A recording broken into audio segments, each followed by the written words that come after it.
This is Winnipeg Sports Talk Daily with Andrew Hustler Paterson and Michael Remis.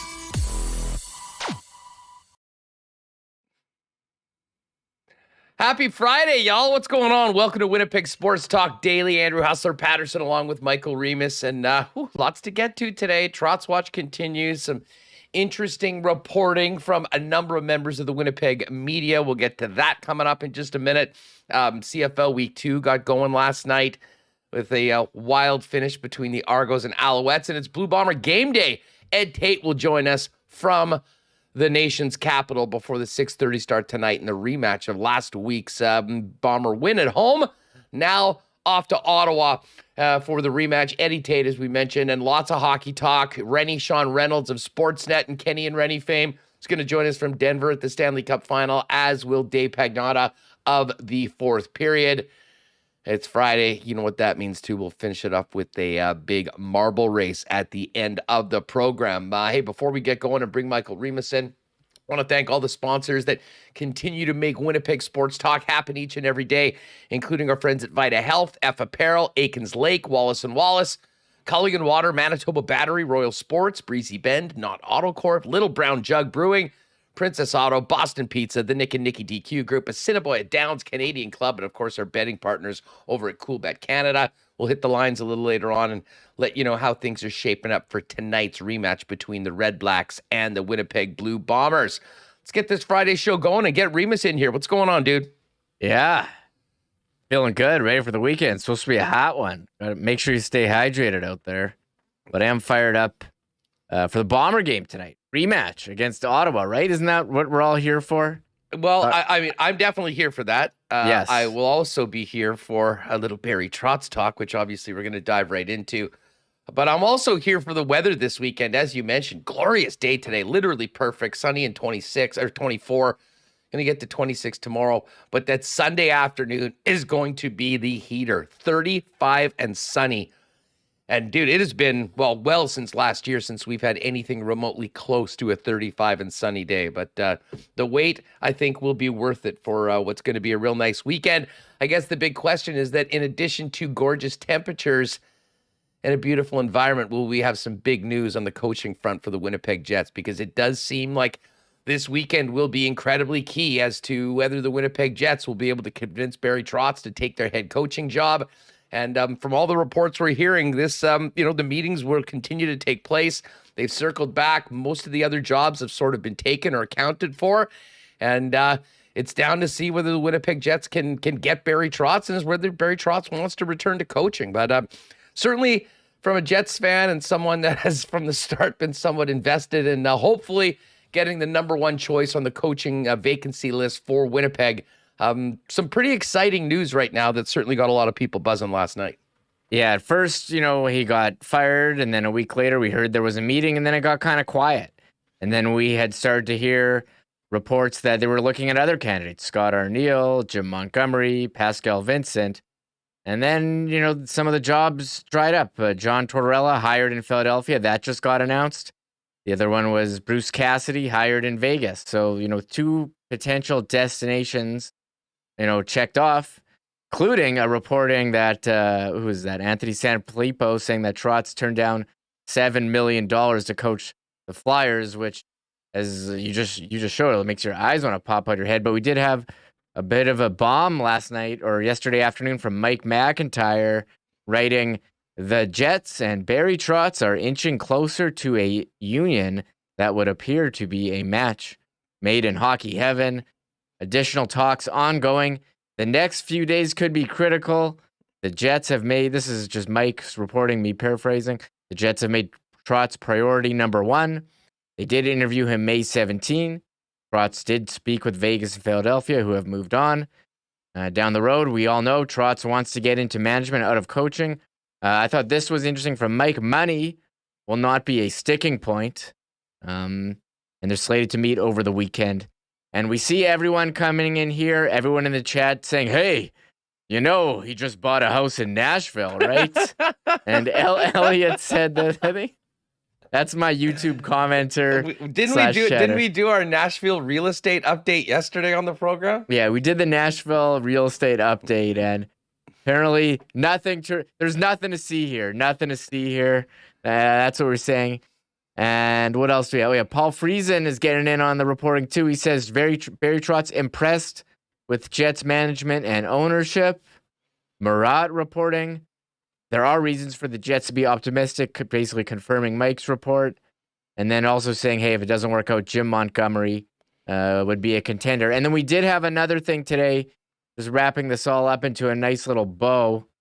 Elliot Friedman was on the Jeff Merrick show for his daily appearance, which has become must listen for me. I tuned in live. I got to get my Trotz fix there. Well, hey, you know what? Hey, Elliot's been, he's the best in the biz right now, has been all over this, but and I know we're going to get to this Florida clip. I mean, there was concern, and I think a lot of people justifiably, when you have a team that was so good this season that fell just short with an interim head coach after what happened with Quenneville at the beginning of the season due to the blowback of, the Chicago Blackhawks scandal, that maybe the Florida Panthers would be knocking on the door of Barry Trotz. And as Elliot had said, there had been informal phone conversations with some coaches around the league, and you would certainly think that Barry Trotz might be on that list. But apparently, Reem, according to Elliot this morning, it doesn't sound like that's the case. Yeah, here's the clip. If anyone was concerned about Florida hopping in here, this is what Elliot had to say this, I guess, noon Eastern. Before we wrap up, there was some people told me they were hearing some rumblings this morning about Trotz to Florida. I don't believe that's true. No Barry Trotz to Florida, so that one still the Florida ticket still remains open, and we still have more questions and answers about that. I'm not exactly sure what they're going to end up doing there.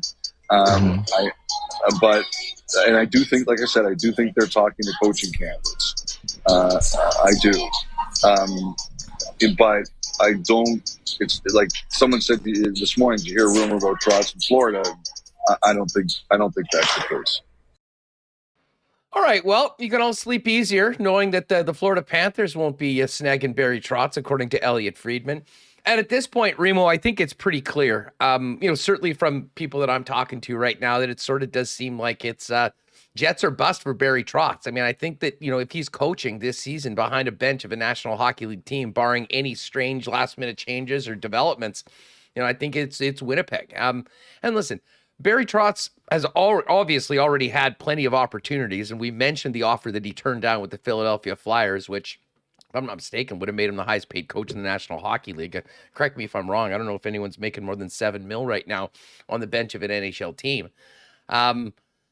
And the fact that the Jets are still in it, and this is still, there hasn't been a no yet. Now, what else needs to happen, or what else needs to be done on the Winnipeg side of things, I'm really not sure. And to be honest, I'm sure they would have done everything they can to put their best foot forward early and stay in the mix, which they obviously have. Vegas has a coach now. We think that Peter DeBoer is going to Dallas. Torts is in Philly.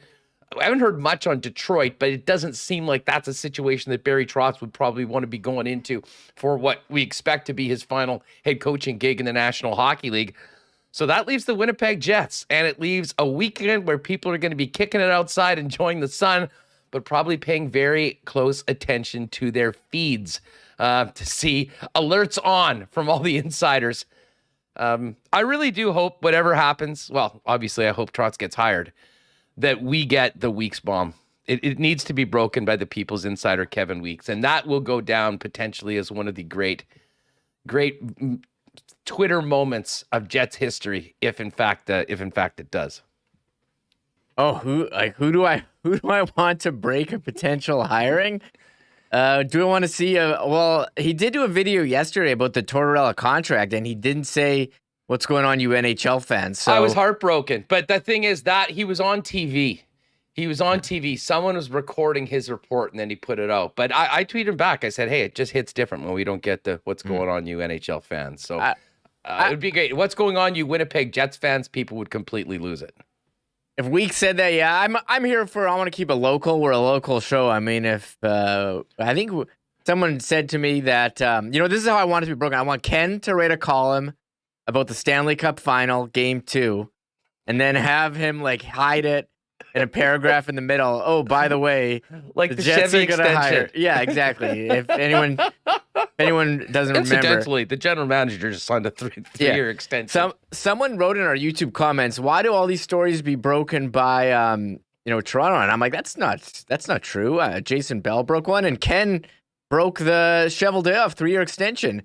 He just hit it in a column on Sportsnet.ca instead of doing a video like Kevin Weeks does. We're working on Ken. To get a little bit more internet savvy because I would love it. He could just sit there. He could take a big swig of water and then say, what's going on, Jets fans?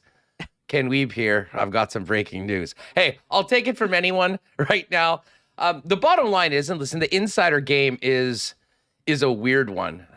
It's not really, and we certainly found this out, and we heard it as much from the guys that are involved in that line of work in and around the Blackhawks situation, that they're not necessarily, I don't know if you want to call it Big J. I mean, they're almost information traders, if that makes any sense. And, favors are done on one side to the other, information going back and forth. And then when things are getting ready to go, where the relationships are, because usually there's one particular guy that has a better line into a particular team. Certainly it seems like it's been Darren Dreger in the past with the Winnipeg Jets. So I don't know. We'll have some fun. Whatever the news is, and if it ends up being positive, that report will be remembered for a long, long time in Winnipeg. But overall, it's just the beginning of what is going to be a fascinating next few weeks and months for Jets fans, and certainly for us here on Winnipeg Sports Talk, Remo, because of everything that happens after that coach is hired. All I can say is this: if this does drag on another week, I mean, hey, we're here for it. We've got a lot of extra people coming in to see what's going on with our show and Trotz Watch, as we've called it. So we'll keep doing it. But I know from the business aspect and the hockey side of things, you definitely want to get that done and have that individual on board going into the draft, because I mean, one thing that we do know, I asked the guys about this the last couple days, and I really do think there's going to be some very significant changes to this roster. I'm not entirely sure what that means, whether it is Mark Scheifele, whether it's some players that we haven't really talked about before, in that, you walk down the aisle with a new guy with a plan, not just for this year, but going into the next few years. You realize the guys that fit, the guys that maybe don't. And it might surprise some of us, depending on, the angle that, Barry or the new head coach feels about the club. And certainly this has been something that Cheveldayoff and Chipman, and I think everyone within the organization has been going over and probably agonizing over, to be honest, including at parts of last season. That being said, none of it's happening probably until we get some clarity, in particular as to whether Barry Trotz is coming home. We got to back a crate of beers up to wherever he's staying in the city. Yeah, I was starting to get working on a mock-up can design this weekend. Maybe once I saw Mike's report, I was like, man, we got to start coming up with some prototypes here. Because you just tweeted out. It's funny, Mike put out that tweet yesterday, and you just tweeted out like 50 beer emojis in there, and I thought that was great. I think people love that. I played hockey last night, like people were applauding me on our hockey team. It's like, how did you guys do that? Going back to the I think maybe that was what put it over the line here. We weren't really hearing about any conversations taking place. You put in the last ditch effort, a wrestling promo saying we're going to give you beer for life plus beer named after you. And then all of a sudden they're meeting again. So I do think you had some impact on that for sure. The one thing I'll say is, since that was dropped on Monday and got picked up, Stephen Wino, of course, doing the article on it that got picked up everywhere, Barry Trotz, I have not clicked on Twitter in the last 4 days where Barry Trotz hasn't been the trending topic on my timeline in Winnipeg. So he certainly did add some gas on the fire a bit. I think it was smoldering.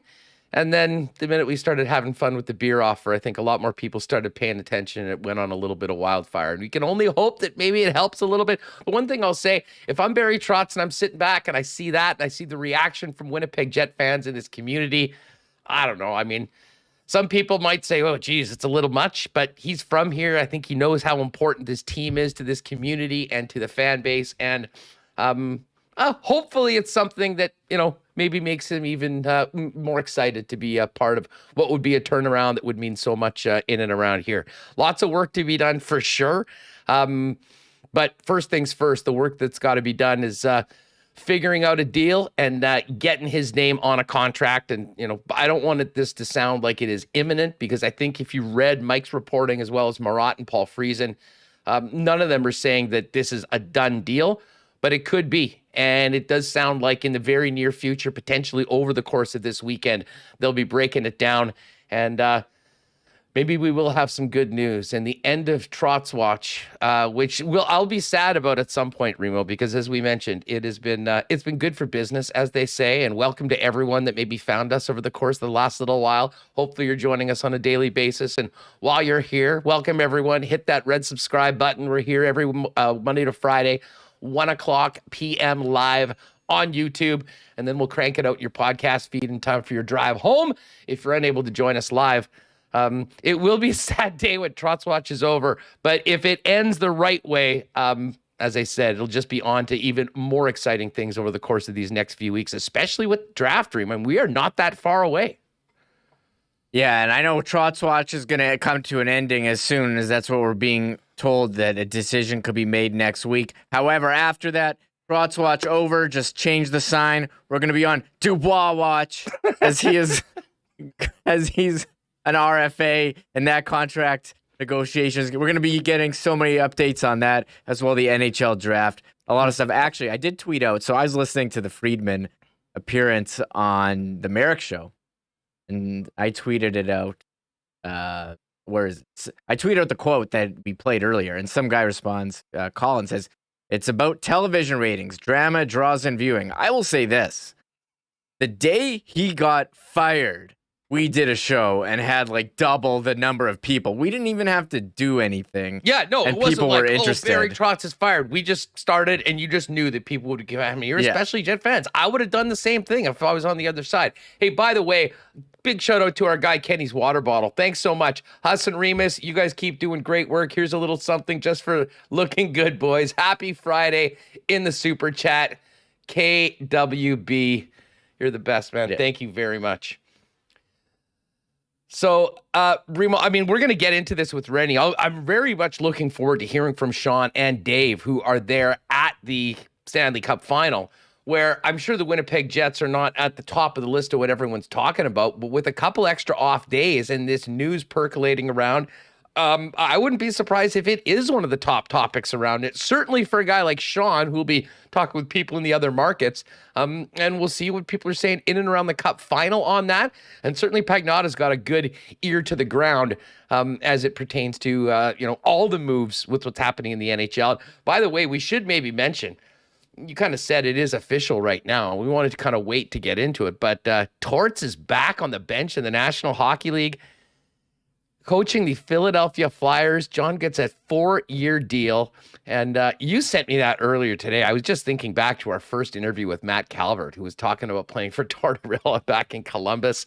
Some guys love him. Some guys hate him. Brandon Dubinsky tweeted out the news and did a prayers up for, I think it was Cam Atkinson. Yeah. Although Atkinson is now fired up, and he did put a tweet, "Let's go," or whatever, now that Torts is back, even though he got traded. Should we play this Matt Calvert? So we have a couple Matt Calvert clips. We'll play the one, and then I'm going to dig up the Atkinson one, because Matt Calvert did have an Atkinson story about Torts going on, because he comes back and all these clips are resurfacing. I forgot about him trying to fight the entire Calgary Flames, various post-game media. But I think there's a lot of that. But but deep down, he's a bit of a sensitive guy, and a nice guy. And it seems like a lot of players do love playing for him. And Matt was very complimentary of playing with John Tortorella. So let me just bring up this clip here. Yeah, this was from last year when we had Matt Calvert on, and he talked about. This is right after he'd retired, and we were just sort of talking about some fun stories, the guys that he played, and he dropped this story about playing for John Tortorella as a guy that, Matt, in his case, always working hard, but maybe not thought of as a top 6 guy on the Columbus Blue Jackets. You know what? Me and Torts had an interesting relationship. I think he appreciated my work ethic, so he didn't bother me too much, but I got one funny story. I won't open up too much, but in playoffs, I always consider myself a playoff guy. I just, mentally, you got an 82 game season, you're a role player, there's probably going to be ups and downs. It's going to be ups and downs for everyone. But with the 7 game series, I could really wrap my mind around, be my best every night. And he comes in after game 2. I think we were playing, I don't know if we were playing Washington or Pittsburgh. I think it was Washington the last year I was there. And he comes in and he looks around the room. He goes, Matt Calvert's our best forward. And I start laughing. He's like, hey, Matty, effing Calvert's our best forward. He's like, there's no way he should be our best forward. And I'm like, thanks, Torch. I'm like, yeah, I'm really trying to help the team out. Thanks for putting it that way. Not saying, hey, our third line's doing a great job. Hey, how about our first and second line wake up? It's just Matt Calvert's our best forward. Holy smokes, guys. Holy smokes.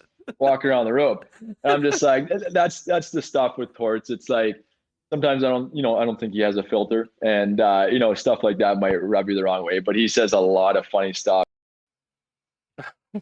There's a little bit of Matt Calvert. And I'm sure anyone that's played for Tortorella has some stories, both ones that they love telling, other ones they maybe don't remember. I was talking to Gary last night, Reem, and I don't know, Tortorella's been around for so long, and he's coached in a number of spots. It almost feels like he's already been the head coach of the Philadelphia Flyers. I mean, he's just a guy that you would associate with Philly. I'm actually really looking forward to seeing what happens. I don't expect the Flyers to be a cup contender at any point, in the next season or so. I mean, they've got a lot of work to do. But I'll just say this, the NHL is a lot more colorful and a lot more fun if he's on the bench, and I can't wait to get Rowicki back on the program to see what he has to say.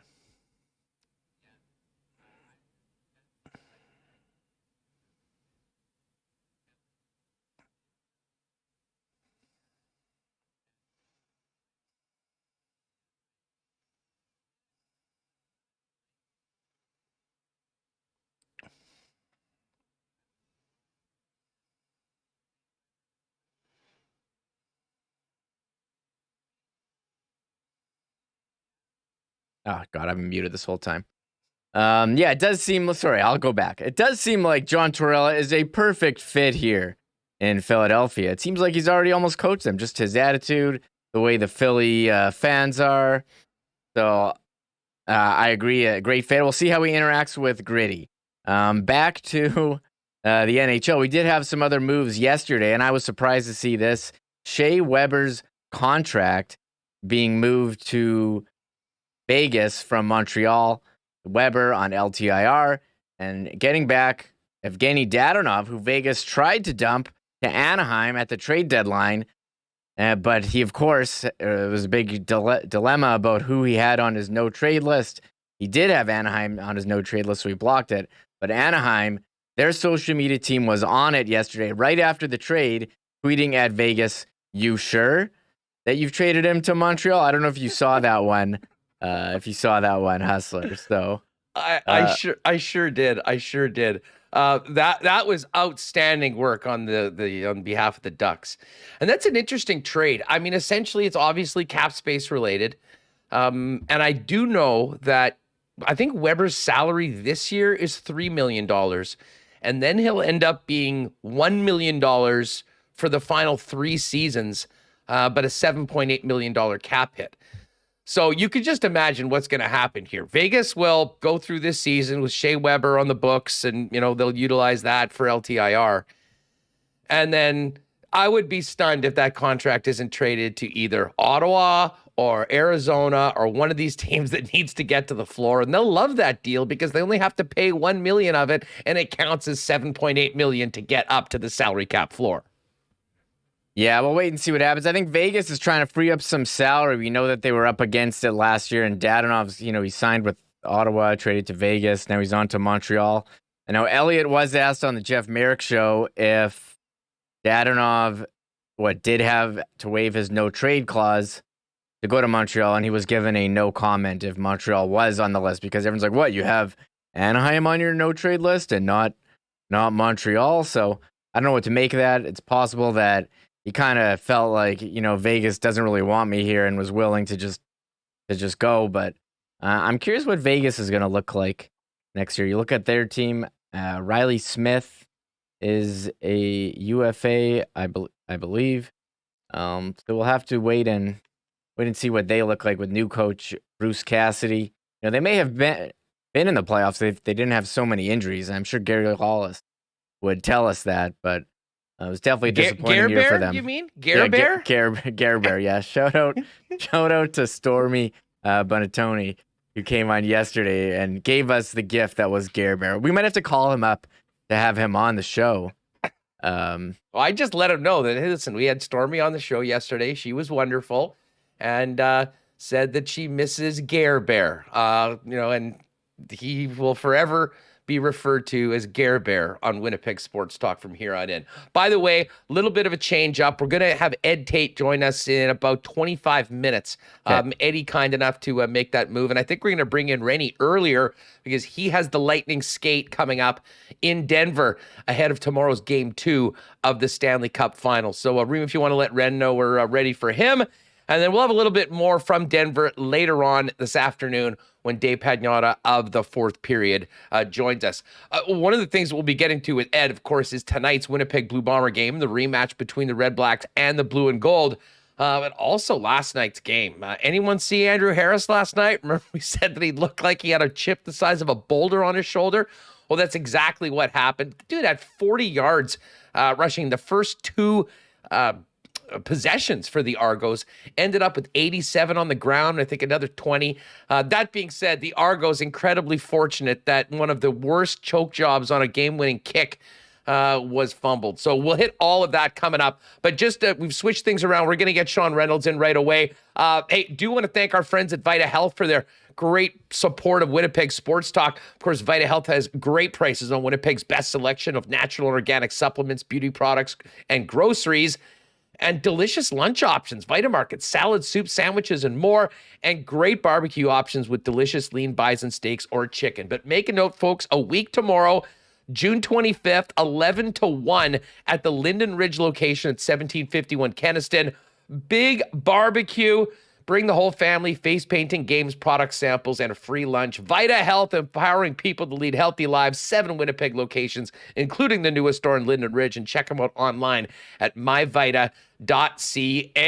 Our friends at Wallace & Wallace, a lot going on this summer. They're Winnipeg's fencing and overhead door specialist. If you need the security and protection of a new fence, give them a buzz. Vinyl, ornamental, welded wire, chain link, or wood. And if it's time to replace your garage door, Wallace & Wallace has Winnipeg's largest selection of overhead garage doors. Visit them at wallacefences.com or pop down to their showroom on Lawson Road off of Kenaston. Hey, finalizing our plans to get out to Aikens Lake a little later on this summer. Been following their socials. Monster trophy fish coming out of the lake every single day. If you're thinking about an incredible opportunity to get off the grid, a little fly-in spot, you'll be on the water in less than 2 hours from the city of Winnipeg. Find out more online about Aikens Lake and potential opportunities this year and next. AikensLake.com, or check out what the gang has going on the socials, especially Twitter and Pit Terren at Aikens Lake. And hey, next week, we got the big Rady dinner. Got to get the suits on, guys. If you need one, every guy needs at least one suit that fits and looks great. F Apparel's got you covered. 190 Smith Street downtown. Custom suits for men starting at $400, and great options for wedding parties as well with 15% off. F Apparel, it's EPHapparel.com. Check them out at 190 Smith Street. Speaking of looking great in a suit, our next guest looking like $1 million US tax-free in the middle of the media room at the Cup Final. Let's welcome in Sean Reynolds of Kenny and Rennie fame and Sportsnet. What's going on? How are you? Doing great. How are you doing, Huss? Well, I'm doing well. Trotz Watch continues here in Winnipeg. And of course, you were there at the Cup Final. We'll get to all of this, but how's it been? What's the vibe like? Of course, we had the Uber ride with you and Ken on Wednesday on the program, which was a heck of a lot of fun. And my God, what a hockey game to start off this series. Kind of sad that we don't have a game tonight. We got to wait an extra day to get after it with game 2. Yeah, me too. You're salivating, you're chomping at the bit with this series because, we've said it. I think I heard Kenny saying it the other day, but I mean, this is the Colorado Avalanche are the best team in the NHL over the regular season over the last 3 years. They've been a good team for a long time who probably without a couple mistakes could have been in this position in years past. And then you've got the Tampa Bay Lightning, who are clearly the best team in the league over the last 3 years in the playoffs. It doesn't happen as often as you would think it does, Huss, that in a championship game in any sport, and football, baseball, basketball, hockey, that the two very best teams end up in the championship game. That's what we've got here. And game 1 for me didn't disappoint. I just love the ability of both these teams to kind of flex their muscles when it came to the offensive side of things. Then when it came to the need to clamp things down, both teams showed they were capable of doing that. And just the atmosphere in the building here, this is another one of those buildings that really has a special atmosphere. But boy, oh boy, the skill, the speed, that Kucherov play, just absolutely phenomenal. This, to me, I get it. I get that some hockey fans are fans of their team and they don't really, get sucked in with the other stuff. But if you are a fan of hockey, what is happening right now in the Stanley Cup Final is an absolute treat.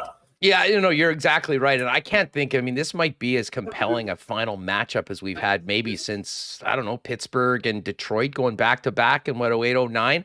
But listen, we'll get back to the final in a minute. You know what's bringing people out right now, and it's talking about this Winnipeg Jets coaching situation. How big of a story is that amongst you and your colleagues at the Cup Final this week, Sean? It's big. It's big. And you know why it's big is because, this is my opinion, but I think most other people in the hockey world either share this opinion or share a lot of it. But I think Barry Trotz is the best coach in the game.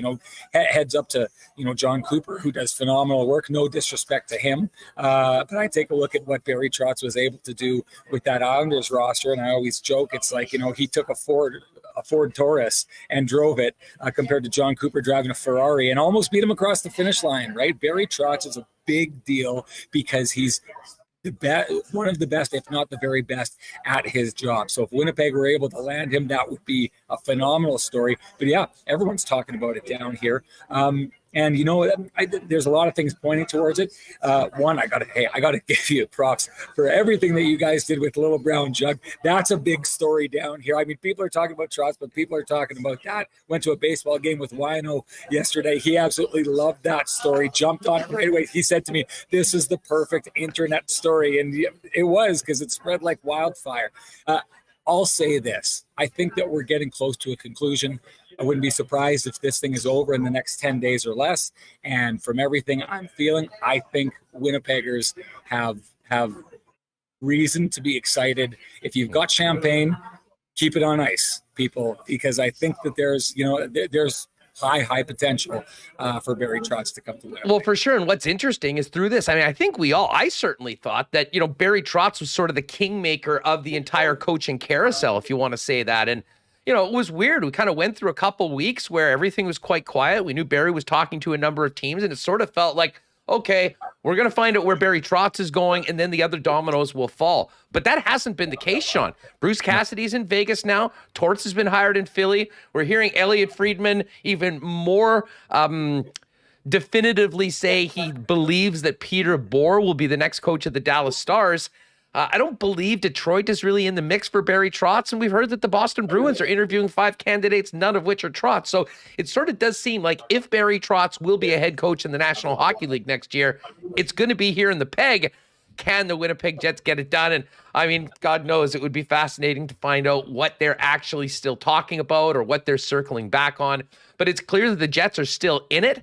And this has gone on for a long time. I have to think that if this wasn't going to happen, definitively. We would have known that by now, so there's still a great potential. And I think the Jets fans have a reason to be optimistic that the guy that was number one on just about everyone's list could very well end up here in the relatively near future. Because, of course, Sean, it's important to get this done because there's so much other work for Kevin Cheveldayoff and the organization to do once they understand who their leader is, how this team will proceed going forward. Yeah, a couple things that you're touching on there. One, I actually heard, and this was somewhat surprising for me, so take it for what you will, but that the Detroit Red Wings are one of the teams that aren't out on Barry Trotz. But to your point as well, I thought the exact same thing. I thought he was the giant, domino to fall, and then everything would just scatter after that. But I think what we're seeing is a sign that, while he hasn't, fully come to a conclusion, obviously in this, that they're a lot of these teams learned a long time ago that Barry Trotz was going in a specific direction. So they needed to start moving. So I don't think it's anything other than, Barry Trotz can take his time.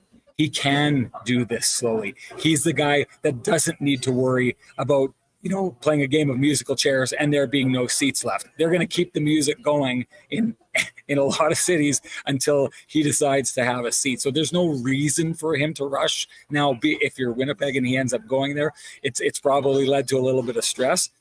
I think it's been more fun than anything, to be honest with you. Again, with the great job that you've done, it's been fun to talk about. It's been fun to look forward to. And put it this way, if he does end up coming, and again, I think that is a very, very high possibility. If he does end up coming, we'll look back at this as, that really nice, long, big build up to finally getting what you want. And no, you're exactly right, Sean. And I'll say this, two things on that. Number one, and I think if you're a Jet fan right now, what we're hearing from a number of our colleagues and Mike and Murat and Paul Friesen, that the Jets are exhausting every route to try to get this done. And they're still in there. And I think that's all any fan can hope for. You can't force anybody to do anything, but you certainly would expect and want your organization to go and do everything they can to get the guy that is the best for the job. And they've done that. The other thing that's interesting, Sean, and I know you've heard this on Kenny and Rennie, we've heard this over and over again over the years. In the past, the patience of True North and the Jets organization to some has been, a negative. We're living in an impatient world. I would say that the patience that they've shown here has been a real asset in that they've given Barry Trotz the time to do. They felt confident about their offer. And here we are at this point with other jobs being filled. And by all accounts, they're going to be getting back together to see whether a deal can get done in the very near future. Well, he's worth the wait. Right. This is a man who is worth the wait. And to your point, True North being a patient organization, you're right. It plays into this. But I think if you're the Winnipeg Jets, I do think Barry Trotz, never mind if you're the Winnipeg Jets, if you are any team in the NHL, the chance to get Barry Trotz, if you get him, you can look back on that as a franchise-altering moment. And I do believe it is. I believe it's been that wherever he's been. Look, the Nashville Predators are the Nashville Predators because of Barry Trotz being there. The Washington Capitals are Stanley Cup champions because he went there. The New York Islanders went from being, just a garbage fire of a defensive team to one of the best defensive teams in the league. And, within a hair of the Stanley Cup Final 2 years, everywhere he's gone, he's turned things entirely around. It's a watershed moment. So you wait for that. Someone who has those capabilities and has the potential to take, a Jets organization that has done a lot of things right, but I think we can all agree has gotten to a position right now where they're searching for answers. This is the guy who you go looking for answers for. So you wait for that guy. Sean Reynolds of Sportsnet and Kenny and Rennie joining us live from Denver at the Cup Final. Make sure to check out Sportsnet Television, sportsnet.ca for KNR doing their thing down in Colorado at the Cup Final. Sean, the other story, and Frank Saravelli had an interesting report over last weekend that we talked about on Monday, about Mark Scheifele. What are you hearing on Scheifele in and around? What are people saying about that situation? Are you hearing from people outside of our market? Well, outside our market, I think that there's an expectation because of what was said, because I think what a lot of us saw, and it didn't seem like Mark had his most engaged year, especially defensively. So I think that there's a lot of people on the outside who look at that situation and think something's got to be done, because in a lot of markets something would be done, right? We're talking about an organization that had Evander Kane, who from what we've heard in the past, the dressing room wasn't the most comfortable place when Evander Kane was there, and he was kept in Winnipeg for a really long time, despite him wanting to be gone, and very likely players in, teammates of his wanting him to be gone. Kevin Cheveldayoff, to your point about patience, isn't the kind of guy to go and rush these things. I said this, I never thought that Mark Scheifele was going to be gone. What I'm hearing from my sources that I've talked to is they don't expect he's going to be gone. I think the issue behind that is it's really hard to trade a player like Mark Scheifele and get Mark Scheifele back, right? If you move a Mark Scheifele, you either move him for futures, which is not going to put, Connor Hellebuck in a situation where he's very happy right now. The Jets don't want to be taking a step back and rebuilding at this moment. So that doesn't work.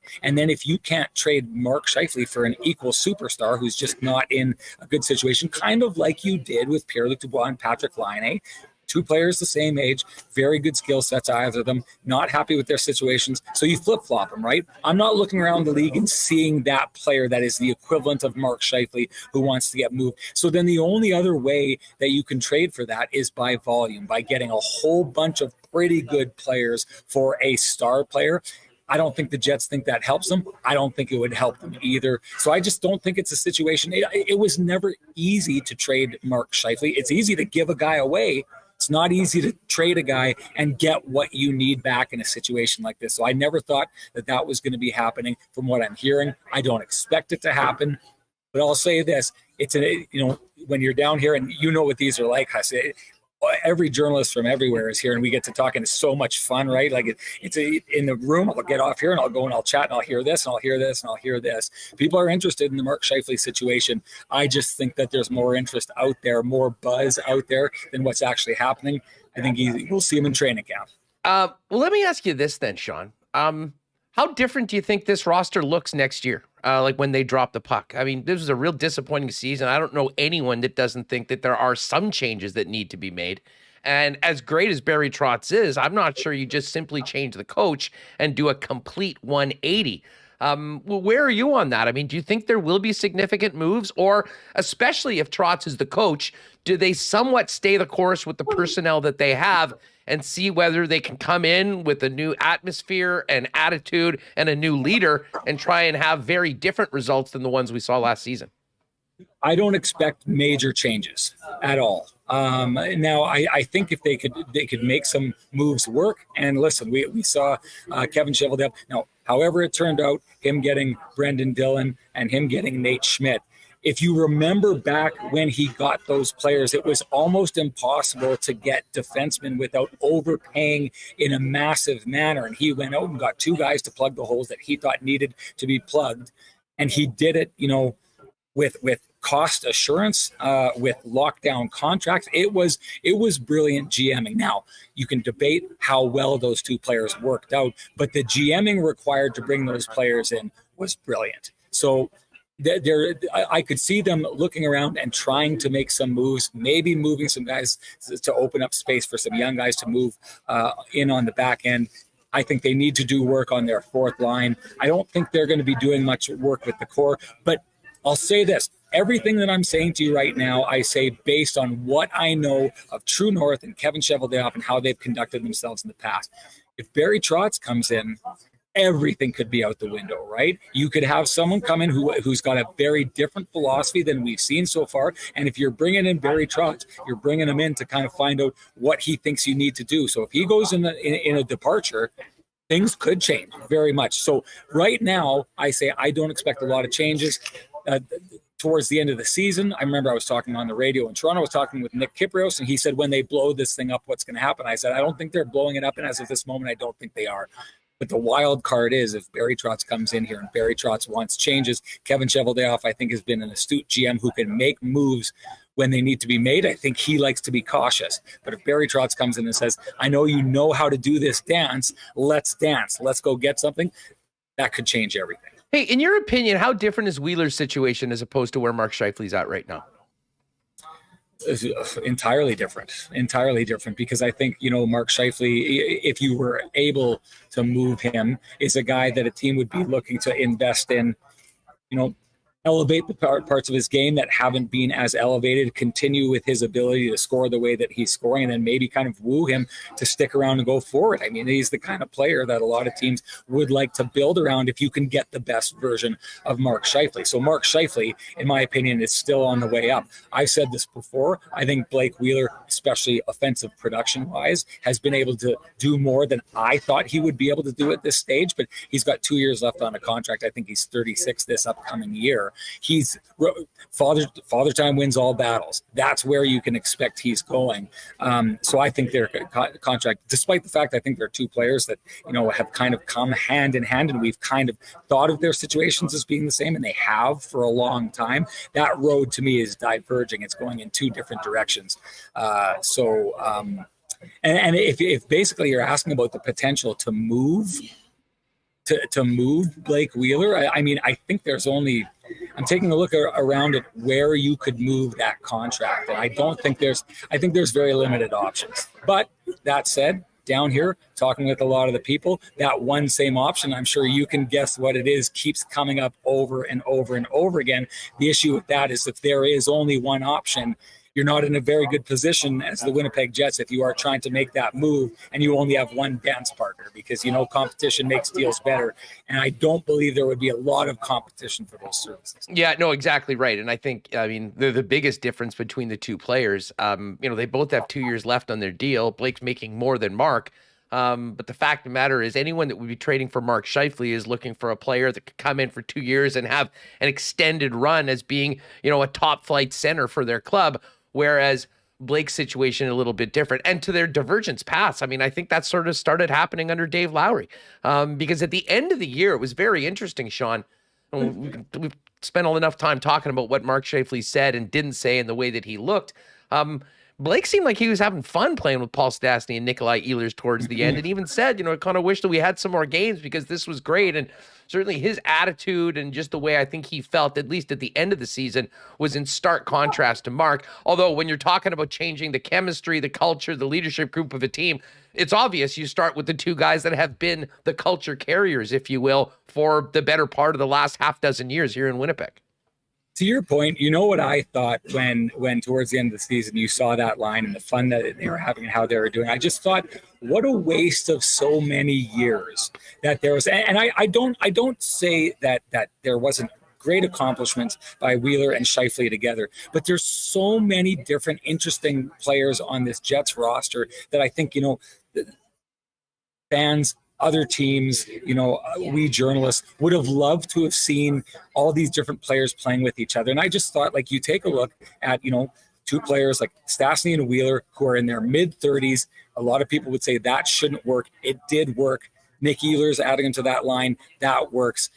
It just makes me think that all the years, the different tweaking that could have been done to kind of see this works here, this works here. I would have loved to have seen that. 2019, things kind of went off the rails towards the end of the year. Well, let's try this here. Let's try that there. There was always that block, the Wheeler-Scheifele block. It seemed like it couldn't be broken, whether it was Wheeler and Scheifele themselves who didn't want it broken. And I think that's part of it. I remember Mark Scheifele when Patrick Laine was moved on that line and he came off that line. Mark Scheifele said to us in the media, I was a little shocked about it, these two guys are my favorite guys to play with. It felt like a bit of a shot towards Patrick Laine. But so whether it was those players who I believe wanted to be together, or Paul Maurice just having this unshakable faith in those two and keeping them together, I just look at what happened at the end of the year and think there were so many different combinations and options that could have been tried over the years, and how much fun would it have been to see that. I'll say this about Wheels. And I've said this before on the program. I really do think he can be part of the solution going forward. I do think it'll probably be in a little bit of a different role, and I'm really not too sure under a new head coach whether they go back to square one and decide who the captain, leadership, whether they even have that for next year.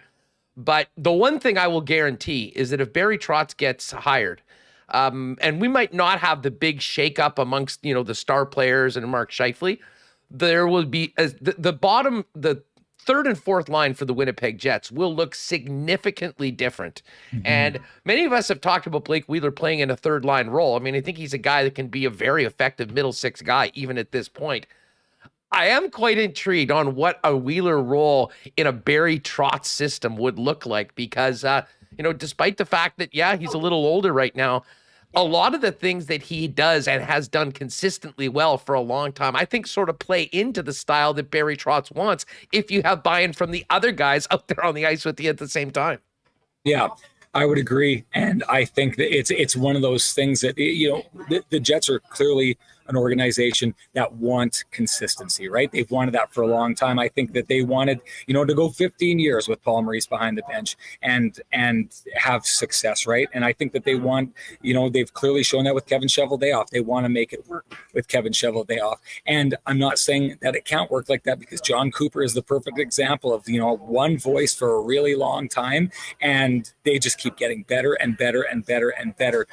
But when you bring in a new voice and you bring in other really smart voices, you at least get the opportunity to see what players look like under different coaches, different philosophies, different motivations, right? And that we saw that when Paul Maurice came in. Like, Paul Maurice took Blake Wheeler when he was on the cusp of, heading into his 30s, and took him to a level that he had never seen before in his career, right? So I think, players have to look at it as like every new coach is an opportunity to potentially reinvent yourself. And if you don't feel you need reinventing, to at least sharpen your game that much more. So I agree with you entirely. I'm fascinated to see what role he would play. I think it would most definitely be lessened. They wouldn't be putting the spotlight on him to be one of the highest scorers anymore, but big body, lots of compete, still has skill when he needs it, still is an absolutely elite passer when you give him time with the puck. So if I'm a coach and I take a look at all those abilities,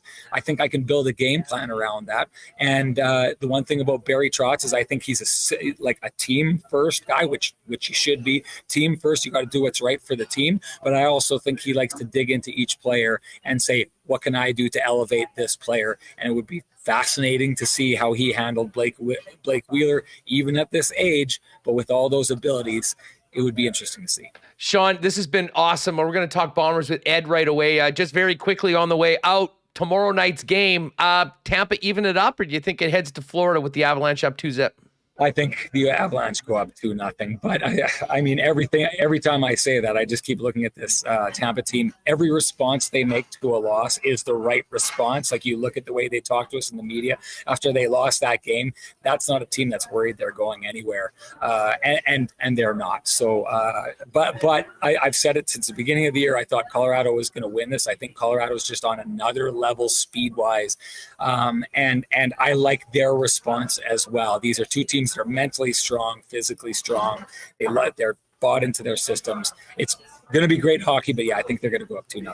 Appreciate it. Keep a lid on Kenny. We know he gets a little wild on the road, Sean. Thanks for doing this, man, and have a great time out there. Thanks for having me, and thank Ed for flip-flopping. I really appreciate him making that work for me. Eddie's the best. Thanks so much. Take care. There is Sean Reynolds. Make sure to keep an eye on what the guys have going on at Sportsnet throughout the Stanley Cup Final. All right, as we mentioned, we are going to talk some Bombers. Big rematch tonight between the Blue and Gold and the Ottawa Redblacks.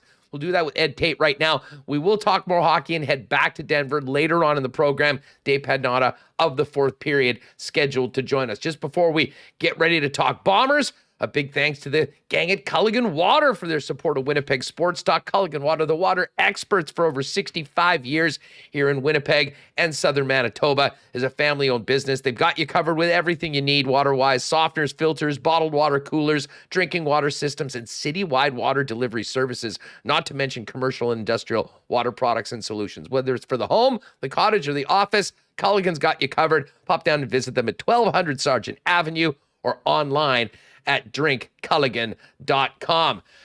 Excuse me. The weekend's here. It's going to be gorgeous outside. 35 and sunny on Sunday. Wowzers. Might be a good time to get ready to get back in the water. Boats, you-doos. Do you have your batteries? Whatever you need for battery-wise for the summer, for all those toys, Manitoba Batteries got you covered. And the good news is, folks, they're open until 8 o'clock now with extended spring and summer hours, so you can make the most of those weekends and pick up what you need during the week. And of course, the bottom line is with Manitoba Battery, another great local business. You'll be shopping local and you'll save time and money. as far as going to the big box stores for what you need, like a Costco or Canadian Tire, and you have the experts to get you the right spot. Pop down and see him at 1026 Logan Avenue, or give him a call at 783-8787. He'll get whatever you need ready for you for a big, quick, and easy pickup. They also deliver citywide. Find out more online at manitobabattery.com. And hey, it is a road game tonight, but man, it was great to see all those new Bomber jerseys at the game last Friday. And if you're looking to pick one up, as well as some exclusive Bomber back-to-back championship merchandise, Royal Sports has you covered. Of course, they've got all the NHL Stanley Cup Final gear as well, NFL, NBA merch. I'm sure we'll have some Golden State Warriors championship gear showing up very soon, not to mention an expanded soccer section, softball, baseball, tons of bikes, a fitness center, and disc golf out the yin-yang. If you haven't tried it, check it out. All the equipment's there for you at Royal Sports, 750 Pembina Highway. And follow on Instagram at Royal Sports Pembina for the latest merchandise drops and details on all their big sales, including those famous tent sales on the weekend. All right, let's head out to Ottawa right now. Rematch between the Bombers and Redblacks, and Eddie Tait of BlueBombers.com joins us now. Edward, thanks so much, first of all, for that little switcheroo. Really appreciate you doing that. And thanks so much for taking time on a game day. What's going on out in Ottawa? Just making sure. Hang on. Oh, I think you just muted yourself. We heard you at the start, and then whatever you did when you put it down, there was a muting issue.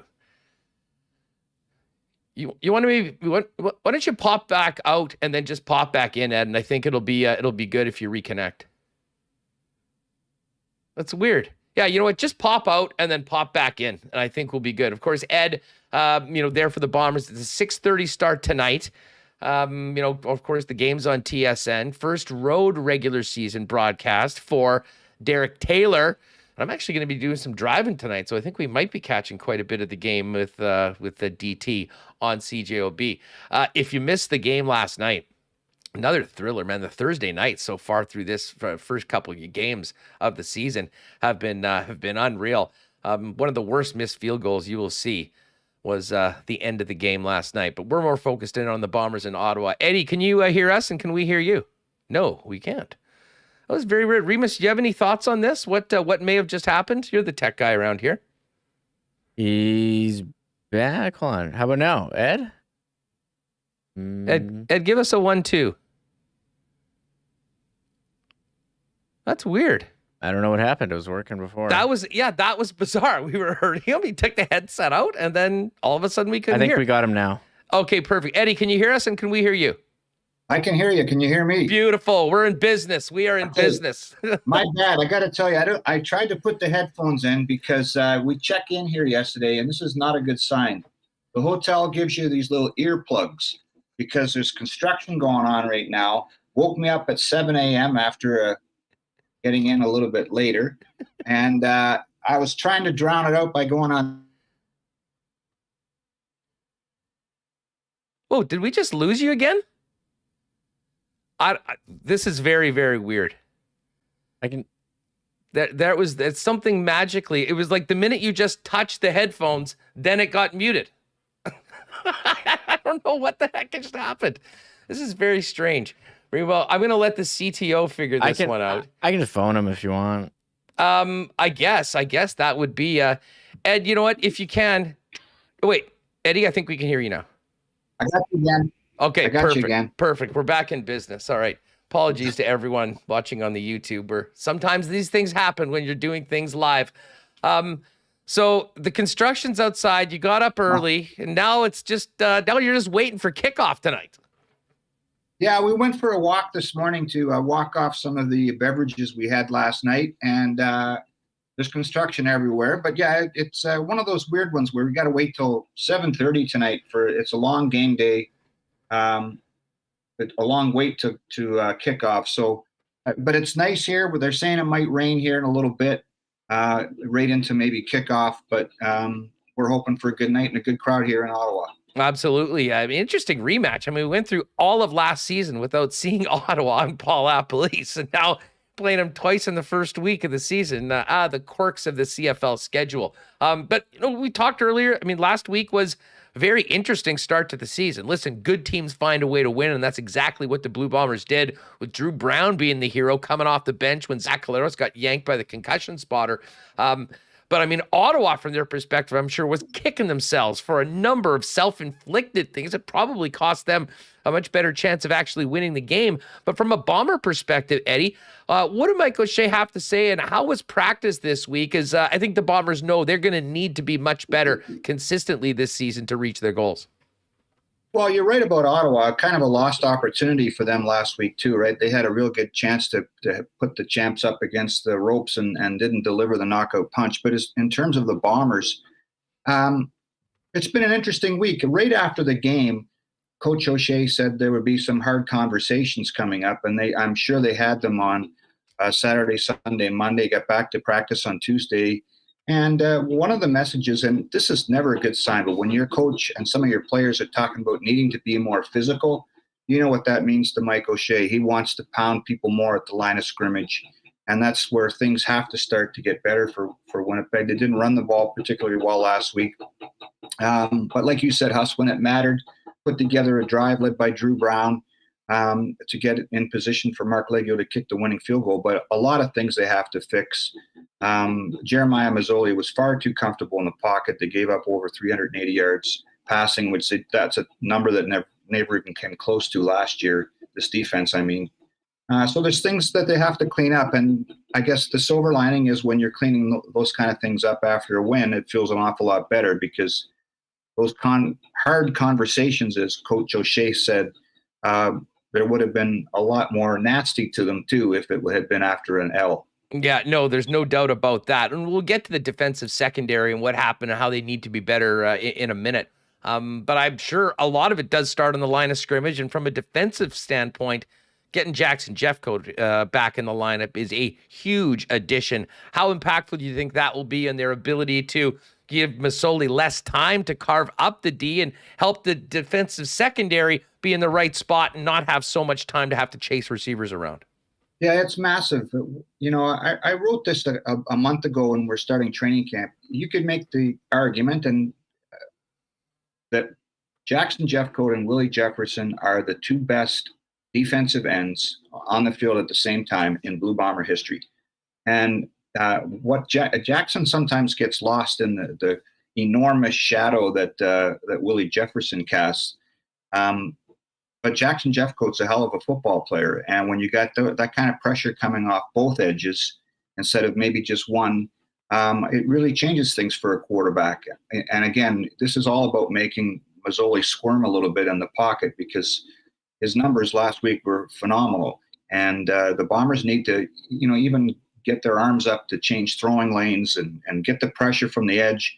We saw in the Grey Cup last year that Hamilton worked so much to take away Jeffcoat and Jefferson that all of a sudden the interior guys had a massive game. Jake Thomas and Stove Richardson last year were incredible in the Grey Cup. So again, it's sometimes just having the guy on the field makes a big difference in how teams try to game plan against them. But you're right, what they bring up front will potentially make what happens in the secondary look a lot different than it did last week. Well, and that's good, because it wasn't. Listen, it was stunning actually to see what was happening, because we were just used to the incredibly high bar that group was put, and particularly Winston Rose. I mean, he got torched a number of times, and I know Mike O'Shea cautioned people when asked about that after the game. Listen, it's easy just to watch the play from the stands, and you see a guy standing around or making a tackle after someone else's, and you can blame that guy. But there's a lot that goes into defense, and it's not always as it seems. That being said, Ed, it still was somewhat surprising to see number 30 having to make so many tackles, as opposed to, and frankly, how much they went at him as well. No doubt that the confidence is still there in Winston Rose, and I know Mike O'Shea is expecting a much better performance from him, but as well as everyone else that's part of that equation on the defensive side of the ball. There's no question he had a tough night. He was the first to admit it afterwards, to his credit. You think about the secondary, there's no Brandon Alexander. So Malcolm Thompson's been good at safety, but Brandon Alexander is an all-star. You've got a different other corner in Taekwon Glass is there now for DeAndre Alford, who, by the way, got a big shout out in the Atlanta Journal-Constitution this week by their Falcons head coach, and gave a lot of love in that story to Winnipeg. But he's gone, so you got a new corner. Winston Rose just joined the team again from the NFL last October. There's a new dime back in Donald Rutledge Jr. So there's a lot of change in that secondary, and it did seem like Ottawa took advantage of it. One of the numbers that I threw out this weekend on our site that was shocking to me was Mazzoli on first down passes was 12 of 17 for 246 yards. So that's an average of just over 20 yards of completion on first down alone. And that puts you on your heels defensively. And Ottawa averaged over 9 yards on first down last week. That's got to change for Winnipeg. You want your defense to be able to pin its ears back and come after a guy when it's second and long. And there wasn't enough of that last week. And I think if they can get to that, then maybe some of the concerns about the changes in the secondary can give those guys a chance to tread water a little bit and get used to working with each other, because there are 3 new people back there. Eddie, offensively, I mean, it was a really dry from really the end of the first quarter into the fourth quarter. And a big part of that was, as you mentioned, a really lack of, a running game that was consistently able to move the chains. Listen, there's a lot of pressure on Brady Oliveira and Johnny Augustine filling the massive shoes of sure-to-be Hall of Famer Andrew Harris, who looked pretty good last night for the Toronto Argonauts. But when we speak about maybe needing to be more physical, that's always being talked about on the offensive line. We've been treated again to maybe an impossibly high standard by that group for a long time. But I mean, what did you make of the Bombers' struggles in running the football? And how much of that was a group effort as opposed to maybe some young guys finding their way in the backfield now without Harris there? Yeah, well, that came up an awful lot this week at practice and after practices, Huss, and most of the answers were all the same. It was about the group effort angle that Pat Neufeld said it best. That was not a game that was up to the offensive line standards. They are used to pushing the pile, and they didn't do enough of that last week. Again, they're pretty good in pass protection. Zach Calero said time. But, I just think a lot of it has to do with, in some respects, last week's game was the first snap. So the first, almost preseason snaps for a lot of these guys who were held out during the exhibition games. They didn't play. So when you put on your helmet and shoulder pads for the first time, sometimes it shows. And I thought that was a factor last week. And I expect the O-line to be a lot better tonight. And I expect that the run game will be a lot better tonight. And there's a lot of room to grow after what they did and didn't do last week. But it's a group thing. Even Mike O'Shea said it, the gap isn't as big for a running back if he doesn't have somewhere to go. If the guard doesn't take that extra step to the one side, the gap's not as big. If the running back isn't patient to wait for the hole to develop, those are all things that can impact the run game. And it just seemed like a crew that missed playing together in a preseason game to me. I'll say this offensively, Greg Ellingson sure looked pretty good in blue and gold. And man, the chemistry that he had with Zach Caleros, 5 or 6 years ago, seemed to be there right in game one. A pretty nice debut for a guy that obviously they're going to be leaning on quite a bit this season. Yeah, I thought Greg Ellingson did what we all thought he would do, right? When you lose Kenny Lawler, there was a concern about, who's going to catch all those passes? Who's going to be the big producer? And Greg Ellingson did it right away. He had a touchdown his first game, made a key grab just before the game-winning field goal, too, on that late run by Drew Brown. I thought Dalton Schoen was really good, too, the newcomer in the receiving corps. And again, there's been a lot of change, but we're so used to looking at that depth chart and seeing the same names. One of the things that I think got a little bit overlooked last week was the people like Donald Rutledge Jr. at dime, Dalton Schoen at receiver, Malcolm Thompson at safety. There were some new faces that played really well, and I think that's the encouraging thing to come out of this. It's still going to be interesting to see if teams try to start to take Ellingson away from the Bombers and double him up, because then that means Nick Dembski, Rasheed Bailey, Drew Waller-Tuskey, all those guys can step up. But really good debut for him. And we talked to Zach Caleros yesterday, and he just raved about Ellingson and his football IQ is how he put it. they're both on the same page in terms of how they attack an offense, and I think it's only going to get more. It's only going to get better in the weeks to come. Eddie, from on the inside, I mean, what can you tell us about that final 90 seconds of the game last week when the concussion spotter took Zach Collaros out? He didn't seem like he wanted to go out. I mean, you'd almost, obviously that would be the case if you have the ability to stay in to do that. And then, the reaction of the way that Drew Brown was able to go and be the hero at the end. I mean, listen, I was in the stands and no one could believe it. Well, I guess you can believe it. I mean, it's football. You need to protect the players. And I don't even disagree with the decision that was made. But there was a lot of nervous people in blue on Friday night when a guy that had not seen much significant action at all went in. It was a great story. First and foremost, how Zach, he'll be starting tonight. And what does that performance for Drew Brown do to the level of confidence in the backup position after the MOP that everyone sort of thinks it's high and they're screwed if he's not in the game? That obviously wasn't the case. Yeah, it was a wild finish, wasn't it? Like no one would have figured that was the script for that game to unfold the way it did.